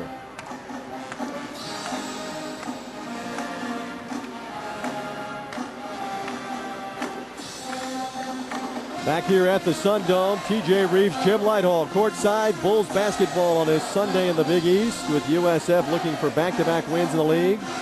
Marquette leading 43-37, and USF Athletics and H. Lee Moffitt Cancer Center and Research Institute have joined forces in the Bull fight against cancer. Moffitt's sole mission is to contribute to the prevention and cure of cancer. H. Lee Moffitt Cancer Center and Research Institute, the preferred charity of USF Athletics. And for Marquette, they've hit 5 of their last 7 3-pointers. 4 of their last 5. It was Jarrell McNeil who hit that one a moment ago. That's the difference in the game, Jim, as we come back in here. Their 3-point shooting has gotten them in the lead.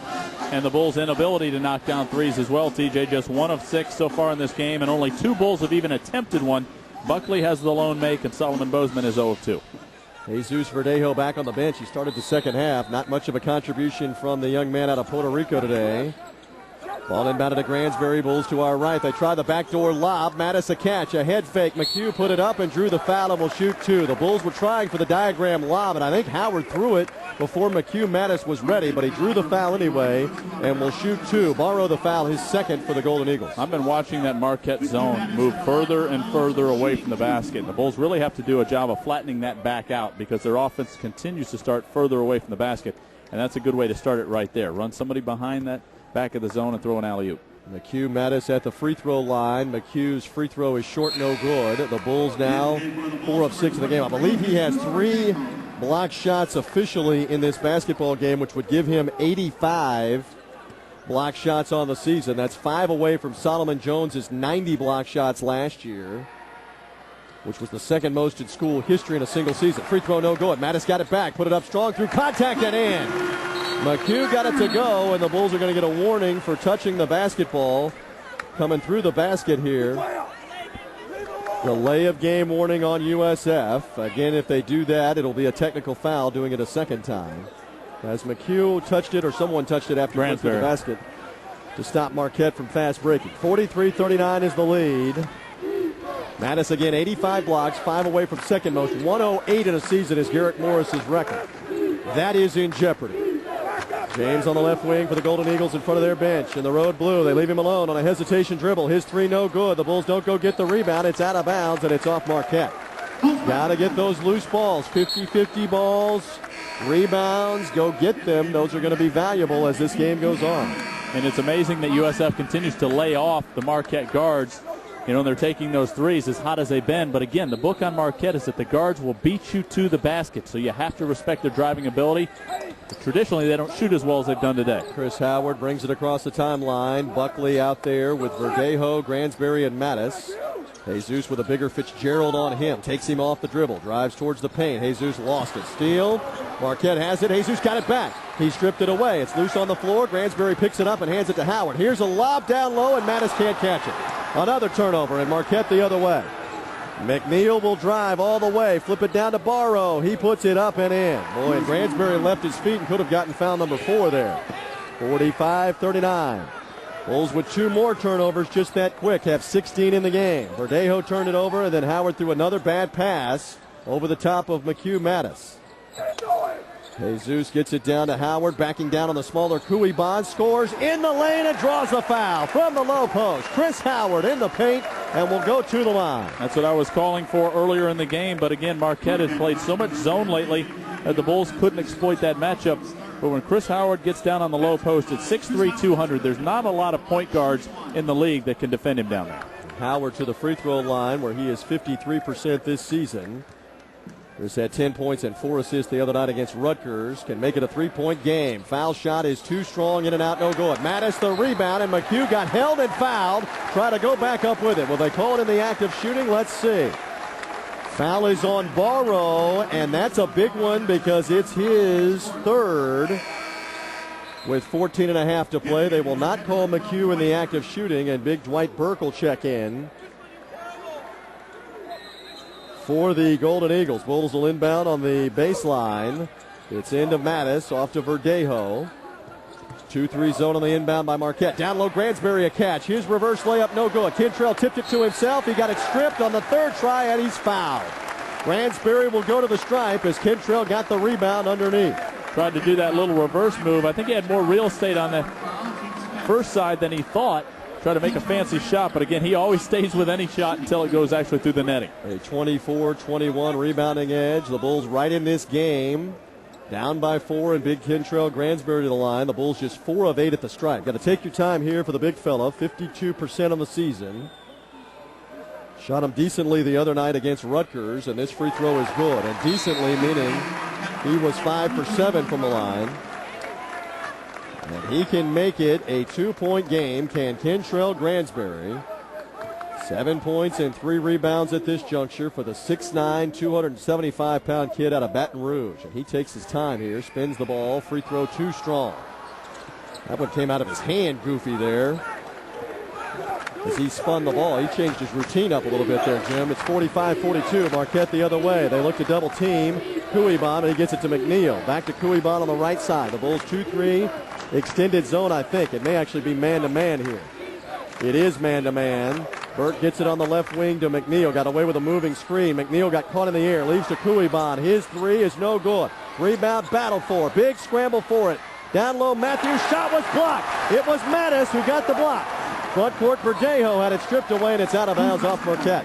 McHugh Mattis, another block. 4 more today. And the leading shot blocker in the Big East got that one.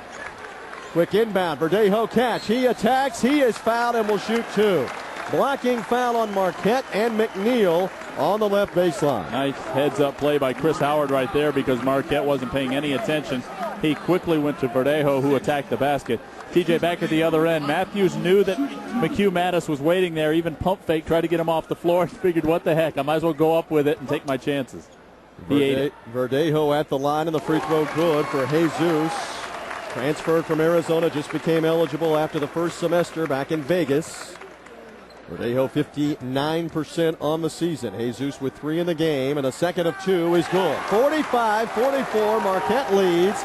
It's the closest since the game was 9-8 early on in the basketball game. And here comes the Sun Dome crowd, a 7-2 USF run.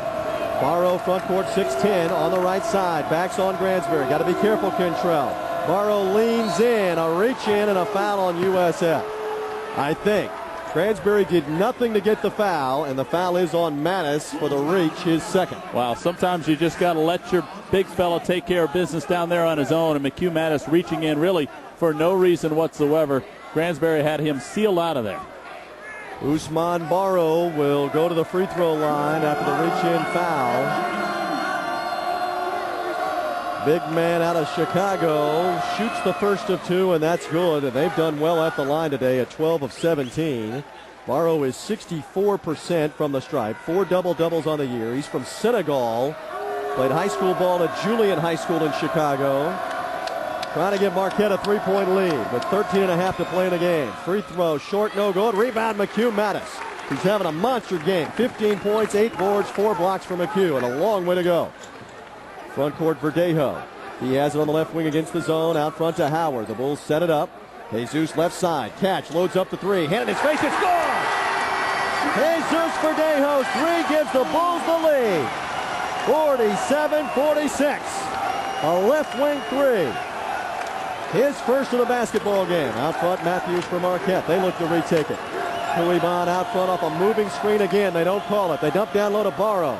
Out front, Matthews a head fake. Lost it on his own. Down on the inside, Burke. He's mugged. He's fouled. Jump ball called. Jump ball called. And possession arrow points for Marquette.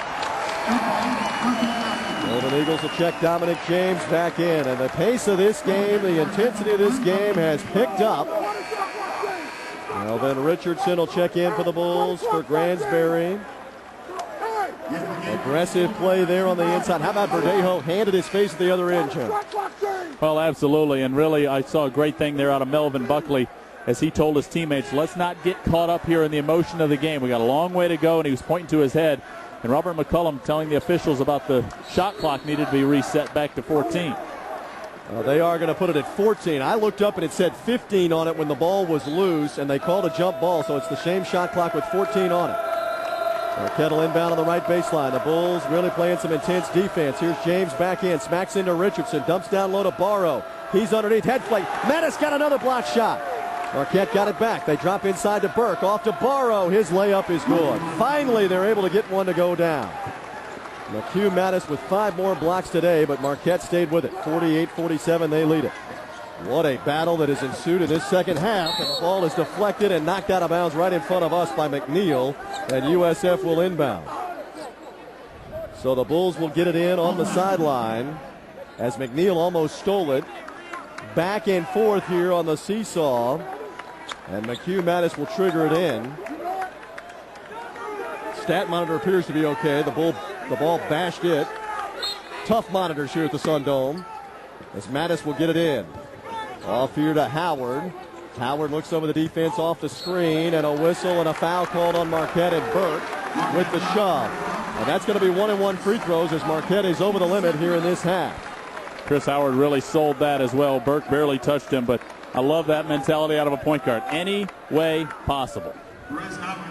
Howard to the free throw line here. Chris has had some turnovers, but they're going to count on his leadership down the stretch. Bulls resting Kentrell Gransberry, who's got 3 fouls. And Chris Howard can tie the game here on the front end of the 1-and-1. Redshirt freshman puts it up and in. Howard is 2 for 3 at the line. As we've documented on these broadcasts the last 2 or 3 weeks, coming off of double ACL surgery, the last of which was in June. 7 months he came back, and both free throws good. The Bulls have the lead back at 49-48. Solomon Bozeman in for Chris Howard. The crowd in the basketball game, and Marquette will bring it up with James. McNeil out there is still dangerous, along with their big man Barrow. They've got a couple of other reserves. That's our 8th lead change of the game already. 8 minutes gone in the second half. Crowd chants USF. James on the right side around his man. Dribbles to the baseline, hangs in the lane, and puts it up and in. Big time move from Dominic James. And they go back in front, 50-49. Bozeman front court. Shake and bake with a dribble, leaves to Verdejo. The Bulls set it up against the man-to-man to our right. 11:50 to go here at the Sun Dome. USF trying to follow up on a 20-point win over Rutgers on Wednesday. Bozeman dribbles to the left wing. Still dribbling. 10 on the shot clock. Still dribbling. Backs up near midcourt. Got to go forward with the ball. Buckley 6 on the shot clock. Dribbles, spins in the lane. Puts it up from 14 and hits. Tough shot, and Melvin Buckley got it to go down. 11 points for him. Buckley started the day 0 for 3. He's made 5 of his last 7 shots. James on the right wing. Got caught in the air. The ball is picked and stolen by Bozeman. Buckley corralled the loose ball. Quickly front court Verdejo. Jesus catches and will set it up. Fires underneath to Richardson. Head fake for him. Out front Buckley. He wants the 3. It's in and out. Rebound batted. Marquette has it. It's a 1-on-3 for McNeil. Verdejo cuts him off. And they fire in the middle. It's stolen by Mattis. McHugh dribbles out of traffic. McHugh going all the way is clobbered by James. He's okay, and it's 2 free throws coming up for McHugh Mattis. Great play by McHugh on the steal, and we'll get a timeout on the floor. You think the building is alive? Give it a listen. USF 51, Marquette 50, 10:54 to go. This is USF Bulls basketball.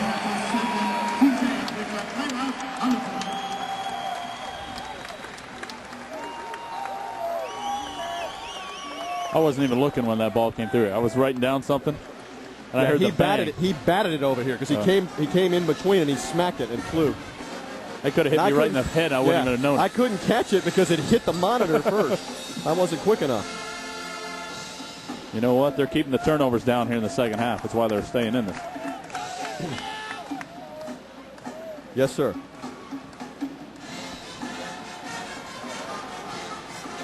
No. Okay. McHugh Mattis. Woo. He is having a monster game. 7 of 9 from the floor. 8 rebounds, 15, 5 blocks, 3 assists.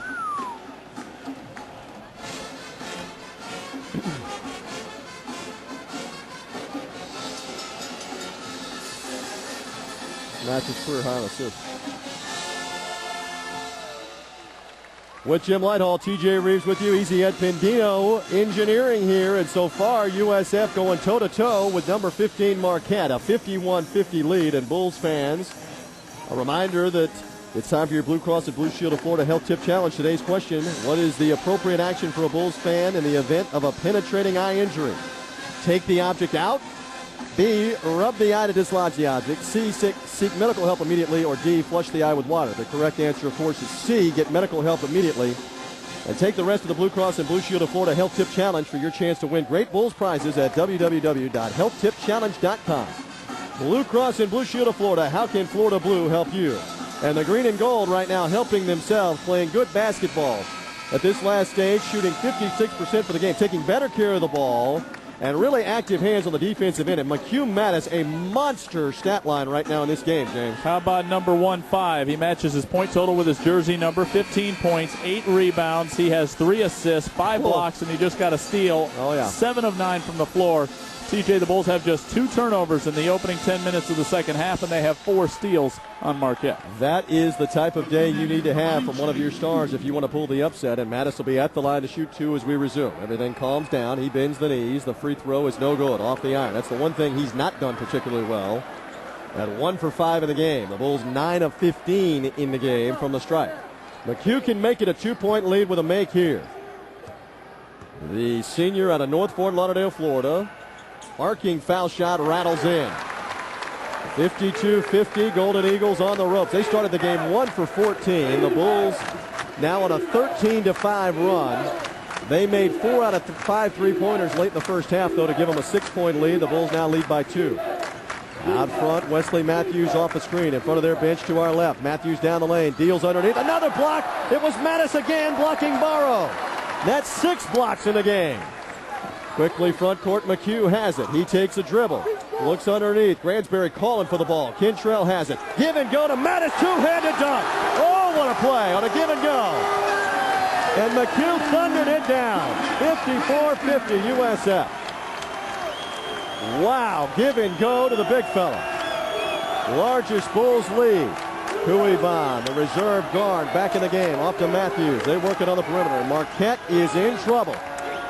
Kuiban threw it away. They track it down with Matthews, left wing. He dribbles, shoots from 10, and banks it in. Wesley Matthews silences the crowd with that jumper. And Tom Crean, their coach, claps in approval in front of their bench. 54-52. That stopped a 15-5 USF run. Out front, Bozeman, left side, Buckley, a ball fake. Buckley dribbling, spinning, ran into Gransberry and traveled with the ball. Kentrell was there, trying to set a screen, and Buckley just lost his footing and ran right into him for the turnover. Marquette will check Jameel Lott into the game, a big man for Burke. McHugh Mattis out of lead now with 6 blocks in the game. And again, that's 88 for the season. 2 more. He matches Solomon Jones for the second best single season ever in USF history. We still have 8 games at least remaining. And here's Matthews on the right side. Might have gotten away with a walk. The shot no good. The rebound to Gransberry for USF. Outlet Bozeman. Bozeman hustling front court. Dribble drive. Attack to the lane. Lay it up. No good. Rebound battle for Marquette has it. Bozeman went flying. Bulls trying to get up here and run to the other end. James has it for the Golden Eagles. He's dribbling with 9 minutes to go. Howard's on him. On the baseline, Barrow, a catch, a great pass, and Usman Barrow lays it in. We're tied at 54, 4 straight points. As Barrow scored there on a great feed from James. He's got 10 points and 5 assists. Here's Bozeman, a quick catch. Right corner 3, it's in and out. And there's nobody under the basket for USF. Marquette rebounds. Now they can retake the lead. We've had 10 lead changes in the game. Here's Matthews driving down, running over Gransberry. Oh, my Lord, they called it a block. Kentrell Gransberry was set. That's his 4th foul, and that is a horrible call. How long does he have to sit and wait for the offensive player to come to him? Unbelievable. There's any number of things I could say because Tim Clockerty's dad is John Clockerty, who is the ACC head of officials. Let's put it like this. If you want to work in the postseason, you get that call right. That's a joke. Kentrell Gransberry was waiting for Wesley Matthews to drive to the hoop, and you give him a 4th foul on what was an awful call. Matthews' free throw is good. They haven't gotten that right about 3 or 4 times today as a group. And it was obvious that Gransberry was set and waiting. Free throw good by Matthews, and just like that, Marquette bounces back with 5 straight points to answer the USF 15-5 run. Yeah, tough game for Kentrell all the way around. Scoring, rebounding, his numbers are way down today, but the fouls are up. Well, there's some confusion over who the foul is on, I think.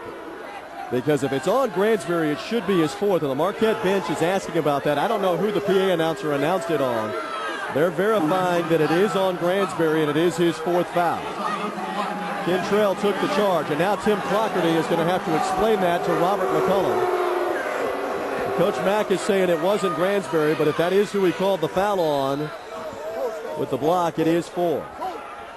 Coach Mack wants an explanation. 8:35 to go. Will they leave Gransberry in the game? They will for now as Matthews makes the free throw. Melvin Richardson will check into the game. And Gransberry will sit down here with 8:35 to go. Can't afford to lose Kentrell in the stretch of this game. And Marquette has scored 6 straight points to retake the lead. What a battle here on this Sunday in the Sun Dome. Bulls need a hoop here as Chris Howard brings it across the timeline to our right. Off to Bozeman, and Coach Mack says, give me timeout. 30-second timeout to talk it over. He wants to talk to official Tony McNeil about that, what we believe, controversial call where Gransberry got the 4th foul. The PA announcer announced it on someone else after the officials had called the foul, and Gransberry does get his 4th. We'll keep it right here. Bulls fans, a reminder, Notre Dame Fighting Irish will be in here Saturday. Notre Dame got a squeaker win over Villanova in a rematch game yesterday. We just saw the Irish last Sunday. They'll be here this Saturday, February 3rd. That is a, let me double check, 8 p.m. start time. Here from the Sun Dome, 7:30 pregame for the Bulls and the Fighting Irish this Saturday night. And the tickets are going fast, Jim Lighthall, I am told. Pre-sale for that game has already been in upwards of 5,000 and maybe as much as 6,000 before the walk-up and students and whatnot. So we expect a full building, a live building. Pretty good crowd on hand for a Sunday. You'd like it to be a little more full with no Sunday NFL, no NHL going on, not much else going on, but those that are here have seen an entertaining game with Marquette leading 56-54 and 8.5 to play. Absolutely, and if the Bulls can somehow get a victory here this afternoon, boy, it would sure bode well with Notre Dame coming in. You have a week off to get rested, get some more practice time, and the practice time has been few and far between really over this stretch of about a month for USF, spending a lot of that time on the road. But if they can get a win here today, then they can really start to climb up the standings a little bit. Then you have another ranked team come in Notre Dame, and certainly a lot of confidence under your belt. For USF, they are playing their 4th home game in their first 8. I believe the Bulls are the last team in the league to play a 4th home game, by the way.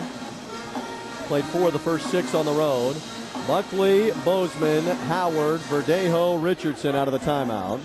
How long will Coach Mack wait with Kentrell Gransberry, who sits on the bench with the 4 fouls at the moment? Just picking up that 4th a moment ago. The ball into Howard in the backcourt. Again, to keep your composure, get a good shot here. Howard dribbling. And we'll split the defense. Drive down the lane, wait for help, and find Bozeman out front. 15 on the shot clock. Right side to Howard. They'll swing Buckley over, try to get him the ball in the low block. He's covered up. Bozeman dribbling. Solomon on the right side to Buckley, catch. His 3 was blocked, and Bozeman, or rather Barrow, grabbed it for Marquette. They're on a 6-0 run. You need to stop here. Coach Mack thought it was a foul, but it looked pretty clean up high for Marquette on the block shot. Matthews dribbles in from the left wing, leaves it right side to McNeil. His 3 is short, no good, and Verdejo tries to handle the rebound and does. Nice play to save it to Bozeman. Off to Howard. Need a good shot here, down by 2. Richardson has position. They get it to him. He catches. Head fake. Shot blocked. No foul call. Marquette gets it. Looked pretty clean again. And another wasted possession, down by 2. Kuiban out front to Matthews. He had 2 defenders all over him. Did Richardson on the block shot. Kuiban out front to McNeil. McNeil down the lane, floats it up, no good. The rebound batted and out of bounds by Marquette, and that will give us the officials' timeout, I think, here. Yes, it will. Timeout on the floor. 7:16 to go. The Bulls right there with number 15, Marquette, trailing 56-54. Let's take a break. This is USF Bulls basketball. Chris is on the court ready to participate in today's non-shootout contest. You will attempt a layup, a free throw, and a three-pointer. If he makes all three, your contestant will have a chance to win. What's your number, What's the Steve? number? Give it to us. $100,000 in the USF vs. Providence game on February 28. All right, Chris, ready, set, and go. All right, layup. Okay. He's on it. He's on it right now. West Virginia by 8 with 3 minutes to go. Under Paul. Coach, this is critical here, and we're wasting possessions. He is ready to come unglued over here, and he knows he can't. I didn't think either one of those were I bad didn't calls. He did the head fake falling down, and the guy just blocked the shot. 4, 3, 2, and 1. Look at All right, this. Chris, time's up. Thanks for your Amazing. participation in the non-shootout This game is contest. close. Shine, grab light platforms. There's the reason why right there. Bulls fans would like to And that. congratulate Evan, who is Yep. the winner of today's autograph And when they made them. also by the men's basketball team, presented by H.Lee Hoffman Cancer Center and Research Institute. And this. Don't forget to stop by the Bulls have the merchandise. They are located at entry 3. We're back here at the Sun Dome with USF trailing Marquette 56-54 with 7:16 to go. Bulls trying to pull the upset, get to 3-5 in league play. And USF fans, Golf Strategies Inc. is the new operator of the Claw, the USF golf course. If you've not tried the Claw, do so. It's in great shape in these winter months. And if you've not checked it out lately, go and do so by presenting any USF athletic game ticket. Get $10 off the regular round rate. That's based on availability, and it is good for 1 week after the home game on your game ticket. From Golf Strategies on the USF golf course right here behind the Sun Dome at Fletcher and 46th Street. USF shooting 51%, 21 of 41. Marquette shooting 37%, 18 of 49. The Bulls out rebounding, or actually the rebound's now even at 30. Golden Eagles with 4 more three-pointers, and the Bulls the last 2 possessions. A block shot on Buckley, which was their first of the game, and then a block shot on Melvin Richardson, their second of the game. The Bulls have 10 blocks today. 6 of them, I believe, by McHugh Mattis. 6 more of them today. But now you need a good shot at this end for USF. West Virginia folks cleaning up the water that spilled on the floor, and the fans want a technical for delay. Not going to get it. Marquette folks cleaning up the water Oh, on the yeah. floor as Bozeman brings it up. Bozeman across the timeline to our right. Dribbling with Buckley, Richardson, and Verdejo. Down low to Chris Howard, and he's fouled from behind as he went down to post up and will shoot 1-1. Coach Mack was talking on the radio show the other night about how whenever Howard is in the game, they want to try to get him down in the low block on a smaller defender, and that's exactly what they just did. Dominic James will check back in for them for McNeil. But Howard can retie the game with a couple of makes here. Well, you know, a lot of kids during the course of the game and in the flow and ebb of the game don't realize the mismatch that they have. They get so caught up in watching the basketball, they don't realize that the switch has happened. But Chris Howard always seems to realize that and immediately goes low. 1-1 free throw good for Howard. High school champion in Virginia at the state level. Again, back-to-back ACL injuries have robbed him of the first year and a half of his career. He was redshirted last year. This free throw never got there. Short, no good, and Marquette the rebound. 56-55, they lead it. The Bulls are 11 of 18 from the stripe. Little things will decide this game in the final 7 minutes, like missed free throws, loose balls, things such as that. James front court to our left, and a whistle and a foul call on USF. I think it's Verdejo fighting through the screen. It was. Jesus coming over the top, trying to fight through the screen, which is his second. He got pinned down there by Hayward, who was all set up deep and low and was going to get that entry pass unless Jesus fouled him. Marquette will inbound on the left baseline. Dominic James gets it in. Fresh shot clock. David Kuiban dribbles on the baseline, little guard, and it's stripped. It's stolen. Verdejo has it. He dribbles out of traffic. Bounce pass front court to Howard. Cross court, Buckley. He's open. Releases the three. It's gone! Melvin Buckley gives USF the lead. 58-56 on his third made tray of the night. and a timeout for Marquette. 6:25 to go, and the Bulls senior sharpshooter Melvin Buckley makes the three. I thought Buck has played one of his best games of the season, TJ, and the point total's not going to reflect that. Only 14 points on 6 of 13 shooting, but I'll tell you what he's done today is he's been a senior leader on the floor. A couple times with the shot clock winding down, he took the ball in his hands and made a play, and both times he made a bucket. And a lot of times USF gets caught in that situation, and it's in the freshman's hands, Solomon Bozeman. Buckley took the ball from the freshman, made things happen, and again, he's done a solid job on the glass today. He's got 8 rebounds. He's just done things to make his team better. USF leading it by 2 with 6:25 to go. This is a Marquette team that already owns a win over Pittsburgh. A Marquette team that also beat Louisville at Louisville. Beat UConn at UConn, but they're having trouble with the green and gold here. And the Bulls looking to pull off a shocker against the number 15 team in the country. If you're wondering, the last win over a ranked team, the Bulls' final game of last season, they beat top 20 Georgetown in this building. Here's Matthews down the lane as we resume. Leaves it in the left corner to Dominic James. His three rims out. Rebound loose. Verdejo tipped it over to Howard. And the Bulls have it with 6 minutes to go. And the lead. We've had 12 lead changes today. Bozeman across midcourt. Buckley, Richardson, and Verdejo. Bozeman dribbles against the man-to-man to our right. In front of the Bulls bench. Down to Howard in a low block against Kuiban. Backing down. Off to Buckley. Off a screen. Turns. 3-ball. No good. And Marquette the rebound. Nobody on the glass again. Rebound down to Dominic James and Barrow. James brings it up to our left. They got the stop as Buckley couldn't hit the shot. Lott leaves it off to Matthews. Elusive guard. Give and go to Lott. He puts it up in the paint. It's no good. Got his own rebound. Leaves it left side to Kuiban. His three is in and out. Rebound down to Buckley. USF gets the stop. And the Bulls come in the front court with Howard. Matthews bumped into Buckley in the backcourt with no call. With a good shot here with 24 on the shot clock. 5:24 to go in the game. Bulls resting Kentrell Gransberry, who has 4 fouls. Big possession at this stage. Bozeman dribbling on the right wing. Still dribbling. Do something with the ball, young man. He backs up with a dribble. And Bozeman still dribbling. 7 on the shot clock. Goes around his man. Dribbles to the baseline. Hangs on the baseline. Shot no good. Richardson dribbles it off a foot, and Marquette got the loose ball. Melvin Richardson could have put it right back up, but he tried to dribble it and lost it off a foot for a turnover. Marquette the other way can tie it with a 2. A 3 would give them the lead. Hang on here. Final 5 minutes of the game. Matthews out front to Barrow. On the right side to Kuiban. Leaves to James off a screen. His 3 is good, and that's the best player for Marquette. Left alone off a screen. Hits the 3 for the lead. Back the other way. Verdejo races and lays it in. On the left side. Jesus Verdejo with the layup. It's 60-59. They beat Marquette back. And Dominic James was motioning to the bench about making his shot. Meanwhile, Verdejo, Jim, was running to the other end for the layup. Kuiban out front from Marquette to our left. Off to Matthews. Barrow with it.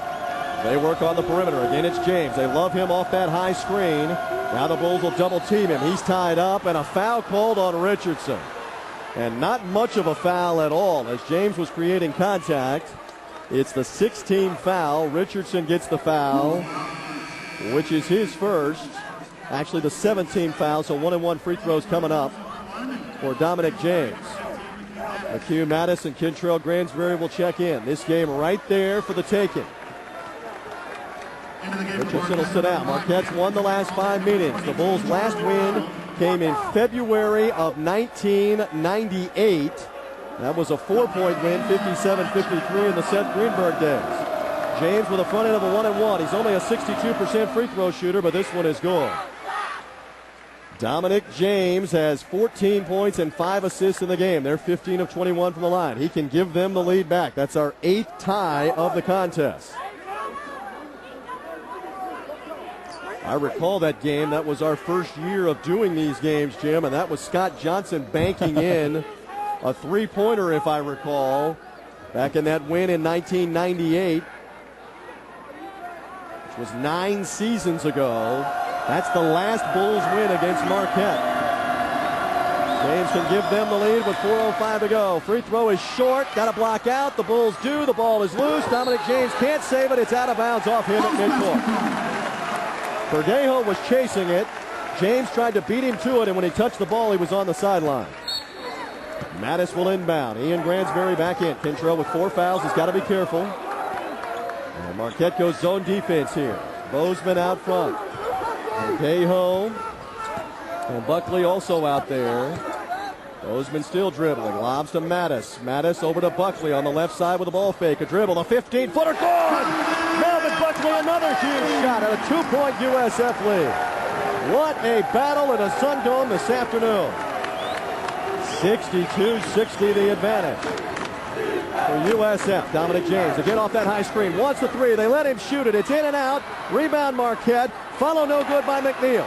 Ball is loose. They got it again. And the ball is fired by McNeil off the backboard and out of bounds.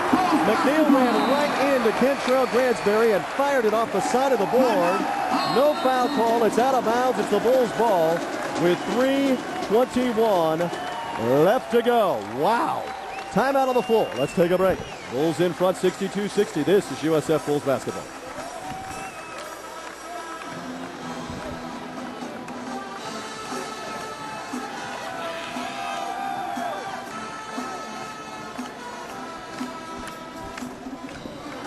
All right, Steve. Obviously, as we get close to the end here, we want anything crazy. We want made shots. Either way, whoever wins, we want a last-second play, no matter what happens. So just be mindful of that while you're cutting highlights, while you're recording and cutting, all right? Thank you.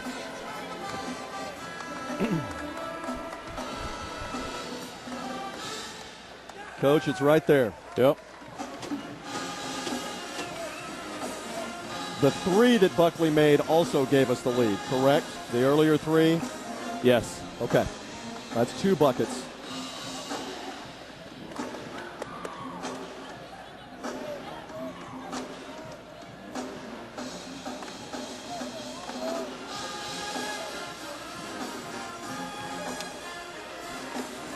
(62-60) USF on a big bucket by Melvin Buckley, and then a stop at the other end leads it by 2. Welcome back.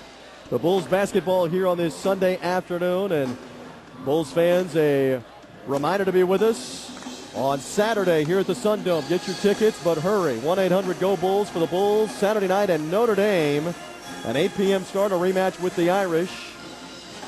And the Bulls are hoping they can finish off Marquette here to have a 2-game win streak to play the third of 3 at home. Saturday evening, 7:30 pregame, 8 o'clock tip time here from the Sun Dome. 1-800-GO Bulls for tickets. How about that defensive sequence? Again, the Bulls couldn't get a rebound.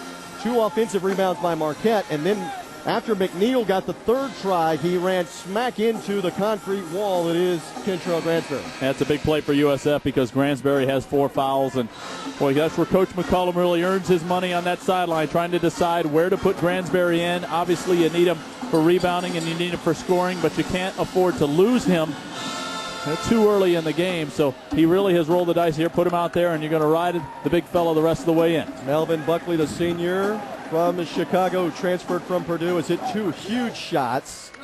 A 3 and a 2 to give the Bulls a lead 2 different times late in the game. The ball into Howard, who will bring it up.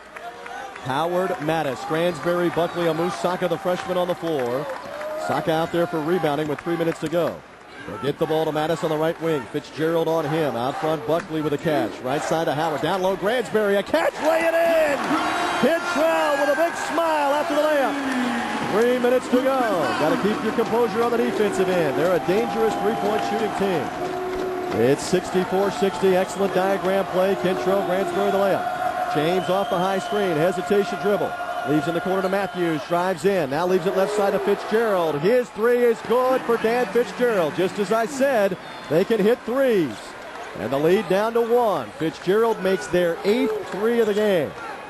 64-63. You need similar execution here. Mattis on the right side. Bulls to our right. Final 2.5. Out front, Buckley. They're going to run the same play again. Howard has it. Gransberry calling for the ball. He's covered up. Cross-court pass nearly stolen. Lazy pass, and it was almost picked by McNeil of Marquette. Bulls by 1. 16 on the shot clock. USF will inbound on the sideline. Mattis will get it in, and Robert McCollum wants to diagram a play. And Coach Mack has been red hot diagramming plays coming out of timeouts and inbounds. So this makes sense. USF with At least two, I believe 2 timeouts left, maybe 3, so that's good news. And the Bulls will talk it over here. Crucial possession with a 64-63 lead. This is what it's all about in Big East play. And USF on the heels of a 20-point blowout win over Rutgers. We saw St. John's upset Notre Dame earlier in the week at home on a last-second shot. You've had other upsets. Providence beat this Marquette team on their home floor. You've had different teams be able to protect their home floor. Cincinnati beat West Virginia coming from behind to do so. Is it the Bulls' turn to pull off a shocker in the Big East on the court here at the Sun Dome? We're 2:20 away and maybe a little more depending on overtime from finding out. 64-63. Mattis with 18. Buckley with 16. Gransberry with 9. James leads them with 14. Matthews with 12. 16 on the shot clock. The ball into Howard. Let's see what the Bulls came up with in the huddle against the 2-3 zone. Howard dribbles to the corner. Picks up the dribble. Fires underneath. A catch inside. Gransberry laid it up. In and out. No good. Got his own rebound and laid it in. Kentrell the offensive ball. Got a guard at the other end with 2 minutes remaining. 66-63. Marquette still dangerous from the outside.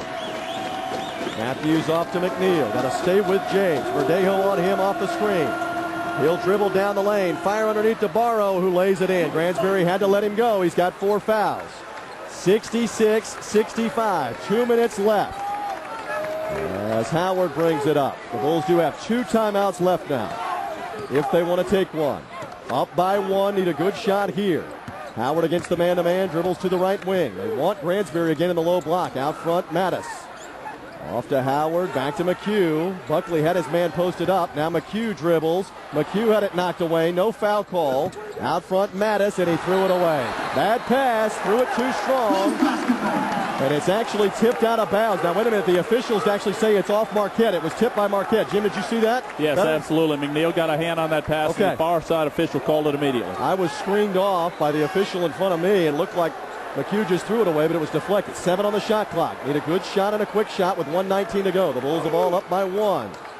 Mattis gets it into Howard. Must go quickly. Lob and an alley-oop dunk. Oh, what a play. McHugh Mattis on the inbound. It's 68-65. Timeout Marquette. Are you kidding me on the alley-oop to McHugh Mattis? Good gracious. He inbounded. Howard floated it to him. McHugh thundered it down with 1:11 to go. My God, what a play. And I don't know if that was diagrammed that way, because the way Howard was looking in the corner, he was just waiting for somebody to come free. Mattis gave him the little point. McHugh, that's what he does when he wants it up around the top of the square. Just throws an index finger up, and then he goes and gets it. What a play. And if the Bulls go on to win that game, I know the game is not being televised, but somebody get that thing to Bristol, Connecticut, because that's a SportsCenter top 10 with a game on the line on a alley-oop. And a monster game for McHugh Mattis. We'll get you the official numbers in a moment. That was point number 20 on the alley-oop. Could not have come at a better time. 20 points, 8 rebounds, 4 assists, 6 block shots. And the youngsters love to say sick or ridiculous is a good thing. That was a sick, ridiculous dunk for the situation it was in. And the building is alive again with 1:11 to go. USF leading 68-65. Again for Marquette. Dangerous three-point shooters. McNeil and Matthews and James can all hit it. They can't get it in on the sideline. Trouble getting it in. They fire it into Fitzgerald, who's double-teamed. He leans in on Gransberry with 1:08 to go. Fitzgerald around his man. Kicks in the corner to Matthews. He's open. 3, too strong. They got the rebound. Down to McNeil. He puts it up. No good. And a foul is called. If it's on Gransberry, he's fouled out. It is on Gransberry, and he is done, unfortunately. Gransberry has fouled out on the offensive rebound. And, Jim, I mentioned a little while ago, little things. There they give up the offensive board, and that unfortunately fouls Kentrell out of the game. I thought Kentrell kept his hand straight up there. That was a very late whistle as well and really bailed Marquette out. Now it's going to be big for USF because a lot of their offense runs through Gransberry. Not so much the points, but, again, he's the main screener. And he's had a couple of big buckets late. Could have given it to another Bull on the backside, Jim. I didn't see who was behind McNeil, who could have gotten the foul too, because Kentrell was perpendicular, was straight up and down to the floor. But instead they fouled Kentrell out. And I believe he had 13 points and 7 rebounds at the foul out at the 1 minute mark. Importantly for USF, Marquette will go to the line. I think it's a 2-shot foul as well, but they can't take the lead no matter what. And if there's a miss, you have to get the rebound with 1 minute to go. But again, your best rebounder just went to the bench. So the onus is going to fall on Buckley at 6'7", Mattis at 6'6", and maybe even Amu Saka, the freshman, at 6'6". Importantly for Marquette, McNeil will shoot 2.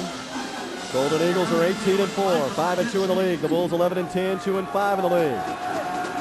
Gerald McNeil out of Chicago, 6'3", 71% foul shooter. 2 big ones for them. First one is good as he bends the knees and knocks it down.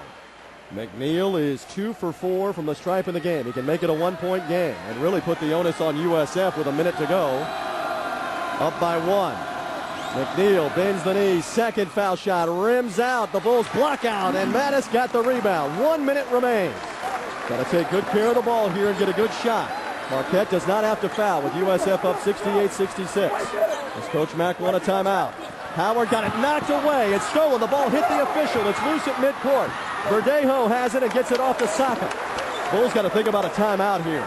They lob it in the front court to Howard and take the timeout with 37 seconds left. Boy, Chris Howard got smacked into. The ball got stolen. And how about Jesus Verdejo was heads up to go grab the loose ball. And now there's 12 on the shot clock, 36 on the game clock. What a crazy finish here at the Sun Dome on this Sunday as the Bulls have gone toe-to-toe with Marquette and given the Golden Eagles all they can handle and then some. Now need simply to finish this game off. Execution will be critical. Here we go again with another diagram play. Well, you can hear it right in front of us, the players diving to the floor. And TJ, that unmistakable smell of skin on this hardwood. It's an awful smell for basketball players. It's pungent, it's nasty, but it's burning flesh. And guys diving on the floor. You got to love that kind of basketball right there. But I would love to see Melvin Buckley get the ball in his hands here again. The senior maybe coming off of a screen, maybe a pump fake. Will get people in the air and then shoot it. We owe you station identification. We'll take it right here. Let's pause 10 seconds real quick before the Bulls inbound up by 2 with 36 seconds to go. 10 seconds, station ID. This is USF Bulls basketball.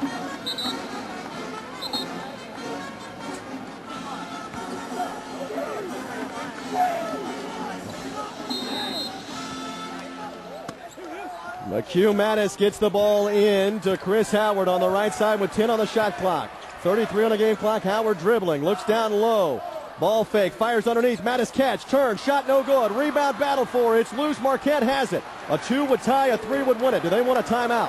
20 seconds left. James in the front court. That's who they want to have it. He drives down the lane, puts it up and in with 15 seconds to go to tie it. The Bulls inbound to Howard. Do the Bulls want a timeout? They have one left. Dribble front court here. Howard 10 seconds left and the Bulls will take timeout. So Dominic James, their star, goes to the other end for the layup to tie the game at 68, splitting the double team and splitting McHugh Mattis. The Bulls had to take a shot with Mattis backing down, couldn't get it to go. They couldn't get the rebound, and then Dominic James never relinquished the ball. He just went to the other end and laid it in. Yeah, he's either going to get fouled or he's going to get the ball into the basket. It's amazing his ability at 5'11" to take that into the tall trees, but he's so strong and he can use that offhand to clear a little bit of room. And you wonder what the Bulls are going to diagram here. Again, no Kentrell Gransberry in the game. He fouled out, so that's the best screener. I have to believe that they're going to look for a three-point shot or something off a set play for Melvin Buckley, who's their best outside shooter. And we already have a clock situation now over the basket where they're going to run the clock down because something went wrong. There's 9 seconds on the clocks that are around the perimeter of the building, but the clocks above the goals are wrong. And I hearken back to Thursday night with Duke and Clemson where they had clock mistakes and the officials, now the ACC has confirmed, messed up in giving too much time to Duke to win the game at the end.